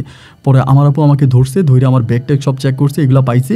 পরে জিজ্ঞেস করছে, আমি সব সত্য কথা বলে দিচ্ছি, তোমার সাথে আমার সম্পর্ক আছে এইটা ওইটা। পরে আপু আমার জোর করে আমার একটা খালার বাড়িতে নিয়ে গেছে, এবং খালার বাড়িতে নিয়ে আপু আমার জোর করে বিয়ে দিয়ে দিছে। আমি আজকে প্রায় 6 মাস যাবৎ আরেকজনের সাথে সংসার করতেছি। আমি তখন বললাম যে সাথী আমি তোমাকে ভালোবাসি, আমি তোমাকে পাগলের মতো ভালোবাসি সাথী, আমি তোমার এমন কোনো জায়গা নেই তোমার খুঁজি নাই, আমি তোমার এমন কোনো জায়গা নাই যে আমি তোমার খুঁজি নাই সাথী, আমি তোমার ছাড়া মরে যাব, তুমি বিশ্বাস করো আমি তোমার ছাড়া মরে যাব, আমি তোমার অনেক ভালোবাসি। আমরা বলতেছে আমিও তো জানি তুমি আমার অনেক ভালোবাসো, কিন্তু আমি তোমার এই এই নাম্বারটাতে অনেক ট্রাই করছিলাম, নাম্বারটা আমি বন্ধ পাইছি। আমি বললাম আজকে অনেকগুলো মাস ধরে তো নাম্বারটা আমি ওপেন করে রাখলাম, কই? ও আমাকে বলে হ্যাঁ আমি প্রথম ট্রাই করছিলাম, বন্ধ পাইছি, এরপরে আর ট্রাই করি নাই। আজকে কেমনি একটু মনে হলেও ট্রাই করি, বাট ট্রাই করে দেখলাম যে কলটা ঢুকে গেছে। আমি না তোমার সাথে দেখা করবো। আমি বললাম সাথী প্লিজ আমার সাথে দেখা করো, কারণ আমি না তোমাকে যারা থাকতে পারতেছি না, আমার খুব কষ্ট হইতে আছে। এরপর আমাকে একটা ঠিকানা দেয়, আমি পাগলের মতো ওই ঠিকানায় ছুটে যাই যদি দেখা করবো। এবং ঠিক আমি দেখা করতে যাই, ও এখানে আসে, আইসা আমাকে জড়াই ধরে চিৎকার করে কান্না করতেছে। ওর চোখের পানি দেখে আমি নিজে পাগল হয়ে যেতেছি। আমার বলতেছে আমি ঘরে আসছিলাম, আসার পরে আমার আপু আমার কাছ থেকে সব নিয়ে গেছে, আমার আপু আমার সাথে চিট করছে, তোমার যত গয়নাগাটি ছিল টাকা পয়সাগুলো ছিল সব আমার আপু নিয়ে গেছে, নীরব প্লিজ তুমি আমাকে মাফ করে দাও, আমাকে তুমি ক্ষমা করে দাও। আমি বললাম আচ্ছা আমার তোমার উপরে কোনো অভিযোগ নাই, আমি আমার ভিতর থেকে সব কষ্ট আমি মুছে ফেললাম, আমি তোমাকে ক্ষমা করে দিলাম। আমাকে বলো তাইলে চলো আমরা চলে যাই। আমাকে বলে, আমি বললাম যে কোথায় যাব? আমাকে বলো তুমি কোথাও একটা ঘর ভাড়া করো, তুমি তোমার হাজব্যান্ড আসোই, আমি তোমার সাথে থাকবো, আমি এই লোকের কাছে আর যাবো না। আমি বললাম আচ্ছা ঠিক আছে, ওকে সমস্যা নাই, এই লোকের কাছে আর যেতে হবে না, আমি তোমাকে নিয়ে আলাদা থাকবো। এই কথা আমি ওকে বললাম। বলার পরে ও আমাকে বলতেছে যে আচ্ছা ঠিক আছে, তাইলেও আমাকে নিয়ে আলাদা থাকবে। ওই জায়গা থেকে চিন্তা করেন আমি ঘর ভাড়া খোঁজা শুরু করছি। ঘর ভাড়া খুঁজতে টাকা ছিল হাতে কিছু, আমি তখন তার পরিবারে টাকা দিতাম না, সব টাকাই নিজের কাছে থাকতো। এমন করে খোঁজাখুঁজি করতে আমি একটা ঘর ভাড়া পাইলাম, এক জায়গায় একটা ঘর ভাড়া পাইলাম। পাওয়ার পরে আমি বললাম যে সাথী আমরা এইখানে থাকবো। বলে হ্যাঁ ঠিক আছে। এখানে আমি এর সাথে থাকতে শুরু করি। কথাগুলো খুব খেয়াল করে শুনবেন, খুব টার্নিং একটা পয়েন্টে আছি। ওই জায়গার মধ্যে থাকা অবস্থায় এইভাবে 1 দিন 2 দিন 3 দিন পর আমার বলতেছে যে নীরব একটা কাজ করো, তাই তুমি এবার মামলাটা উঠে নাও, এখন তো তুমি সব কিছু জানছো, ভাবি তো তোমার সাথে সংসার করতেছি, এখন তো আমরা ভালো আছি, তাহলে মামলাটা এখন উঠে নাও। আমি বললাম মামলা? কিসের মামলা উঠাবো? আমাকে বলে বাড়ি তুমি আমার যে মামলা দিছো আমার আব্বা আম্মার নামে, আমার পরিবারের নামে, এই মামলাটা উঠে নাও, আমি তো এখন তোমার সাথেই আছি, তোমার সাথে সংসার করতেছি, তুমি তো সবই জানো, চিটিং তো আমি করি না, চিটিং আমার বোন করছে, তা তুমি আমার আব্বা আম্মার নামে, আমাদের এলাকার চেয়ারম্যান নামে মামলাটা উঠে নাও। আমি তো ভাই বুঝতে পারিনি, কী বলো এটা তুমি? আমি তো তোমার নামে কোনো মামলাই দিই না, আর আমি তো তোমার ঘর বাড়িও চিনি না। আমাকে বলে তুমি আমার নামে মামলা দাও নাই? বলে না। আমি বললাম না, আমি তোমার নামে কিসের মামলা দিব, আমি তো তোমার বাড়ি ঘরে চিনি না, এখনও তো আমি জানি না তোমার বাড়ি কোথায়, ঘর কোথায়, তোমার আব্বা আম্মার নামে আমি কেন মামলা দিতে যাব? আমাকে বলে তাহলে আমাদের বাড়িতে নোটিশ আসছে কিসের? আমারে বলতেছে, খেয়াল করেন। আমি বললাম আমি তো জানি না। এইবার ও তখন একটা মোবাইল ফোন ব্যবহার করতো, এই মোবাইলটা দিয়ে কার সাথে জানি কথা বলতেছে। কথা বলতে বলতে ও তখন দরজা আটকায় দিছে, মানে দরজাটা আটকায় দিয়া কার সাথে জানি অনেকক্ষণ ধরে কথা বলছে, প্রায় 1 ঘন্টার মতো। 1 ঘন্টাও কিন্তু দরজা খোলে নাই। 1 ঘন্টা পরে দরজা খুলছে, খোলার পর দেখলাম যে ওর চোখ মুখ লাল হয়ে আছে এবং প্রচুর রাগান্বিত। আমি বললাম, কী হয়েছে সাথী, এত রাগান্বিত কেন? আমাকে বলতেছে, না কিছুই না ওরকম করে বলতেছে। আমি বললাম যে আরে সমস্যা নাই, তুমি আমার কাছে বলো কী হয়েছে।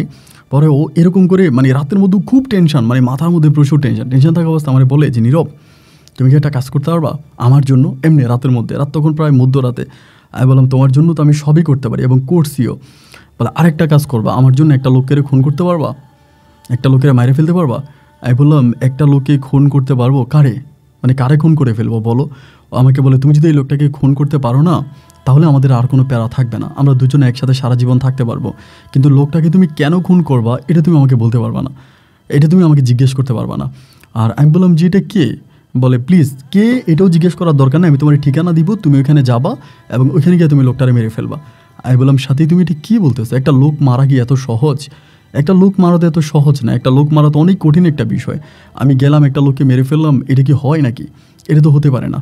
ও আমারে বলতেছে, দেখো না, তুমি আমার কথা বুঝতে চেষ্টা করো, লোকটাকে মেরে ফেলতে হবে, কারণ লোকটাকে না মারলে আমরা একসাথে থাকতে পারবো না। আমি বললাম, এই লোকটা কে? ও বলে, এত কথা বলতেছো কেন? তোমার এটা বলছে লোকটারে মেরে ফেলতে হবে, তুমি লোকটারে মেরে ফেলবা। আমি না বুঝতে পারতেছিলাম না আমার এগুলো কী বলতেছে, আমি না আসলেই বুঝতে পারতেছি না। পরে আমি বললাম, সাথী আমি কোনো লোককে মার্ডার করতে পারবো না, আমি তোমার সাথে আছি, আমি তোমার সাথে ভালো আছি এবং আমি এর মাঝে কোনো ঝামেলা চাই না। কোনো লোককে মেরে ফেলে তোমার সাথে আমার সংসার করতে হবে এইটা আমার প্রয়োজন নয়। আমি তোমাকে বিয়ে করছি, তুমি আমার বউ, আমরা একসাথে থাকবো, দেন আমি কাউকে খুন করতে পারবো না। ও আমাকে বলে, কাউকে যদি তুমি খুন করতে না পারো তবে তুমি খুন হয়ে যাবা, এটা মাথায় রেখো। এইভাবে এরপরও সে আমার সাথে প্রায় 2 মাসের মতো সংসার করে ওইখানে। চিন্তা করবেন, প্রায় টোটালি এর আগে 2 মাস, এর 2 মাস, প্রায় 6-7 মাসের মতো আমরা একসাথে থাকি। এবং এই 6-7 মাস ও প্রচুর ফোনে কথা বলতো, মানে দরজাটা আটকাই দিয়ে ফোনে কথা বলতো। দরজাটা ওই সময় কিন্তু আমি ওই দোকানে চাকরি করতাম, যে টাকা বেতন পাইতাম তা মানে দোকান ভাড়া দিতাম আর দুজনে চলতাম। আব্বা আম্মা বা আমার বাকি ভাই বোনগুলোর কোনো খোঁজ খবর কিন্তু আমি আর নেই, ওরা কোথায় আছে না আছে আমি কিন্তু এদের কোনো খোঁজ খবর নেই, এখানেই পড়ে আসি। এই অবস্থার মধ্যে প্রায় 7 মাসের মাথায় একদিন ও রাতের বেলা আমার বলতেছে, তুমি কি এনে মারতে পারবা? আমি বললাম যে না। বলো আচ্ছা ঠিক আছে। সকালবেলা হয়েছে কি জানেন, আমি দোকানে যাবো, রেডি হইতেছি, এই সময় ধাপ করে পুলিশ চলে আসছে, মানে আমার বাসায় পুলিশ।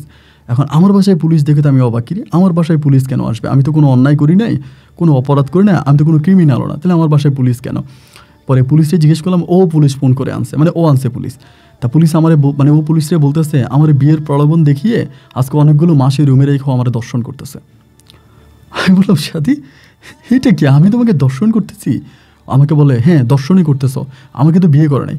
তা পুলিশ আমার বলে, এটা আপনার কী হয়? আমি বললাম, আমার ওয়াইফ, আমরা আজকে অনেক বছর বিয়ে করছি। বলে, তো দেন আপনাদের কাবিনের পেপার দেখান। আমি বলি, দেখেন আমরা তো মানে বিয়ে করছি হচ্ছে আপনার মাজারে বিয়ে করছে, আমাদের মাজারে বিয়ের কোনো কাবিন নেই। পরে বলতেছে কাবিন নাই না, এই কথা বলার পরেই পুলিশ তখন আমার হ্যান্ডকাপ পরাই ফেলে। আমি বললাম, সাথী এগুলো কি? ও তখন নিচের দিকে তাকায় আছে। আমাকে ঘর থেকে নিয়ে গেল এবং ঘর থেকে নিয়ে যাওয়ার পরে এই দর্শন মামলায় 1 দিন নয়, 2 দিন নয়, 1 মাস নয়, 2 মাস নয়, 1 বছর নয়, 2 বছর নয়, টানা 5টা বছর আমাকে জেলে আটকায় রাখে। 5টা বছর আমি ঢাকার কেন্দ্রীয় কারাগারে থাকি। আমার অপরাধ কি আমি জানি না, অপরাধটা কি শুধু এটাই জানতাম যে ওইখানে থাকা অবস্থায় কিছু লয়ারদের সাথে কথা বলতাম, সরকারি লয়ার, ওরা বলতো যে বাইরে থেকে আমার মামলাটা কেউ একজন ডিল করতেছে এবং একটার পর একটা মামলা আমার নামে দেওয়া হচ্ছে, একটার পর একটা আমার নামে মামলা দেওয়া হচ্ছে। তাহলে এই মামলাগুলো কে দিচ্ছে, কারা দিচ্ছে, কেন দিচ্ছে? 5টা বছর জেলের কুঠুরিতে থেকে 5 বছর পরে বের হওয়ার পরে আমি পরে মানে সাথীর খোঁজ করতে শুরু করলাম যে ও আমাকে কেন দিল। আমি খোঁজ করতে করতে করতে করতে করতে করতে আমি ঠিকই সাথীর সন্ধান খুঁজে বের করছি। সাথীর সন্ধান খুঁজে বের করছি এবং সন্ধান খুঁজে বের করে যেটা জানতে পারছি, শুনলে আপনি অবাক হয়ে যাবেন। ও এখন সংসার করতেছে, ও এখন ভালো হয়ে গেছে, খারাপ লাইন থেকে চলে আসছে, একটা ছেলের সাথে সংসার করতেছে এবং ওই ছেলের নাম হচ্ছে নীরব।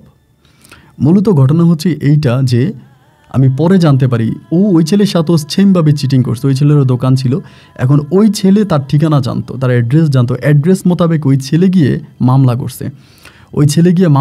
মামলা টামলা করার পরে এই ছেলে সাথীর সাথে কোনো যোগাযোগ করে না এবং মামলা টামলা করে দিছে ছেলের বাবা, মানে ছেলের বাবা মামলা করছে, ছেলে কিন্তু ওই মামলার মধ্যে ছিল। তা ওই ছেলের কোনো কন্ট্রাক্ট কিন্তু সাথীর কাছে ছিল না। এখন মামলা করছে ওই ছেলের নাম দিছে নীরব, সে মনে করছে এই মামলা আমি করছি। এই মনে কইরে সে আমারে ফোন দিছে বা আমার কাছে চলে আসছে, এবং আসার পরে যখন মামলা উঠাইতেছি না তখন আমারে বলে তুমি মামলা উঠাই ফেলো, তোমার আব্বারি দিয়া তুমি মামলা উঠা বা তুমি উঠাই ফেলো। পরে তখন জানতে পারছি এই নীরব সেই নীরব না। পরে সে বাড়িতে কথা বলে পুরো ঠিকানা মিকানা নিয়া কেমনে কেমনে ওই নীরবের নাম্বার ম্যানেজ করছে, ম্যানেজ করে দেখলো যে ওইটা আরেক নীরব, ওই নীরবের সাথেও সেম চিটিং করছে। এখন আমারে বলতেছে ওই নীরবকে মেরে ফেলার জন্য ওই সময়টাতে।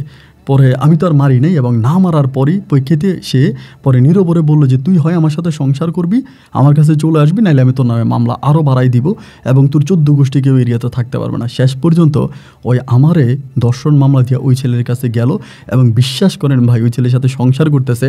আপনি শুনলে আরও অবাক হবেন যে ওই ছেলে জানে ও আমার সাথে এরকম চিটিং করছে। আমি ওই ছেলের ফোন দিয়া প্রমাণ দিছি, সব কিছু বলছে, কিন্তু ওই ছেলে বলে যা করার করছো ও তো এখন ভালো হয়ে গেছে, ও তো এখন ভালো হয়ে গেছে, ও আমার সন্তানের মা, মেহরবানি করে ওনারা আমাদের আর কোনো উল্টাপাল্টা কথা বললেন না। এই ছেলে ঢাকা শহরের সম্ভ্রান্ত পরিবারের সন্তান, ওর ব্যবসা বাণিজ্য করে টাকা পয়সা আছে, ওর সাথেও সুখে আছে। আর আমার পরিবারের গল্প শুনবেন, এই ঘটনার পরে আমার বোনগুলার আর বিয়ে হয় নাই। ছোট ভাইটার অবস্থা, জীবনটাও নষ্ট হয়ে গেল। আমার আব্বার টিউশনি করতে করতে শেষ পর্যন্ত আমাদের যশোর শহরে এসে একটা ঘর ভাড়া করে, এখনও আজও ওই ঘর ভাড়ার মধ্যে আমার আব্বা আছে। আমার ছোট ভাই একটা গ্যারেজে চাকরি করে, আর বোনগুলার আজও বিয়ে হয়নি। আমি আর কখনোই বাবা মায়ের সামনে জানি, কিন্তু দূর থেকে বাবা মায়ের খবর নিচ্ছে, এবং ইদানিং আমার ছোটো ভাইয়ের সাথে যোগাযোগ করি। এখান থেকে আমি যে স্বর্ণকারের দোকানে বেতন পাই 18,000 টাকা, সেখান থেকে আমি প্রতি মাসে 10,000 12,000 করে আমার ছোটো ভাইকে দিচ্ছি আমার বাবা মাকে দেওয়ার জন্য। তো জানি না বাবা মা আমাকে মেনে নেবে কিনা, কখনো তাদের সামনে যাইতে পারবো কিনা, কিন্তু আমি কারো কাছে বিচার চাই নাই, আমি কোনো আইনে যাই নাই, কোনো আদালতে যাই নাই। এবং সাথীর ওই প্রতারণার গল্প আমি শুধু নিশিরাতে তাহাজ্জুদের নামাজ পড়ে আল্লাহর কাছে বলছি। আজ রমজান মাস, এবং রমজান মাসে আমি আল্লাহর কাছে একই কথা বলে গেছি, আল্লাহ তুমি বিচার কইরো। আল্লাহর কাছে বিচার দিছি ভাই, আমি কি বিচার পাবো আমি জানি না, আল্লাহ আমার বিচার করবে কিনা। পৃথিবীর আদালতে আমি বিচার দিই না, কারণ পৃথিবীর আদালতটা টাকার কাছে বিক্রি হয়ে যায়। যদি টাকাই বিক্রি না হতো তাহলে কেন আমি 5 বছর জেলের কোঠরিতে ছিলাম। আপন ভাই, আপনাকে আমার ভালো লাগে, আপনি মানুষের দুঃখের গল্প বলেন, মানুষের সাথে মিশেন, তাই সেখান থেকে আমি আপনাকে আমার কথাগুলো বললাম। আপনি যদি পারেন আমার গল্পটা রেকর্ড করবেন, যদি মনে করেন করার মতো তো করবেন। ভালো থাকবেন, আসসালামু আলাইকুম।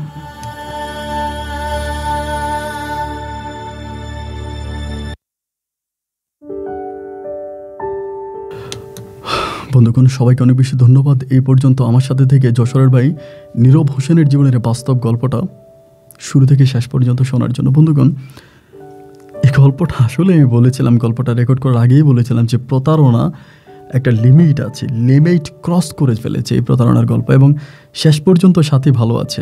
নীরব আমাকে এটাই বলল, আসলেই কি যারা প্রতারণা করে তারা ভালো থাকে?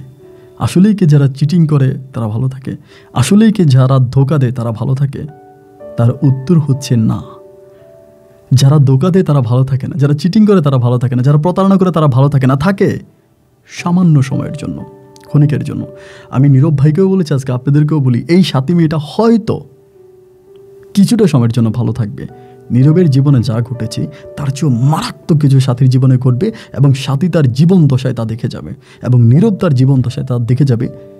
এটা আমি নীরব ভাইকে বলছি, এবং আপনাদের কাছেও চ্যালেঞ্জ করে বলি যে এটা কোনো অভিশাপ নয়, এটাই প্রকৃতির নিয়ম।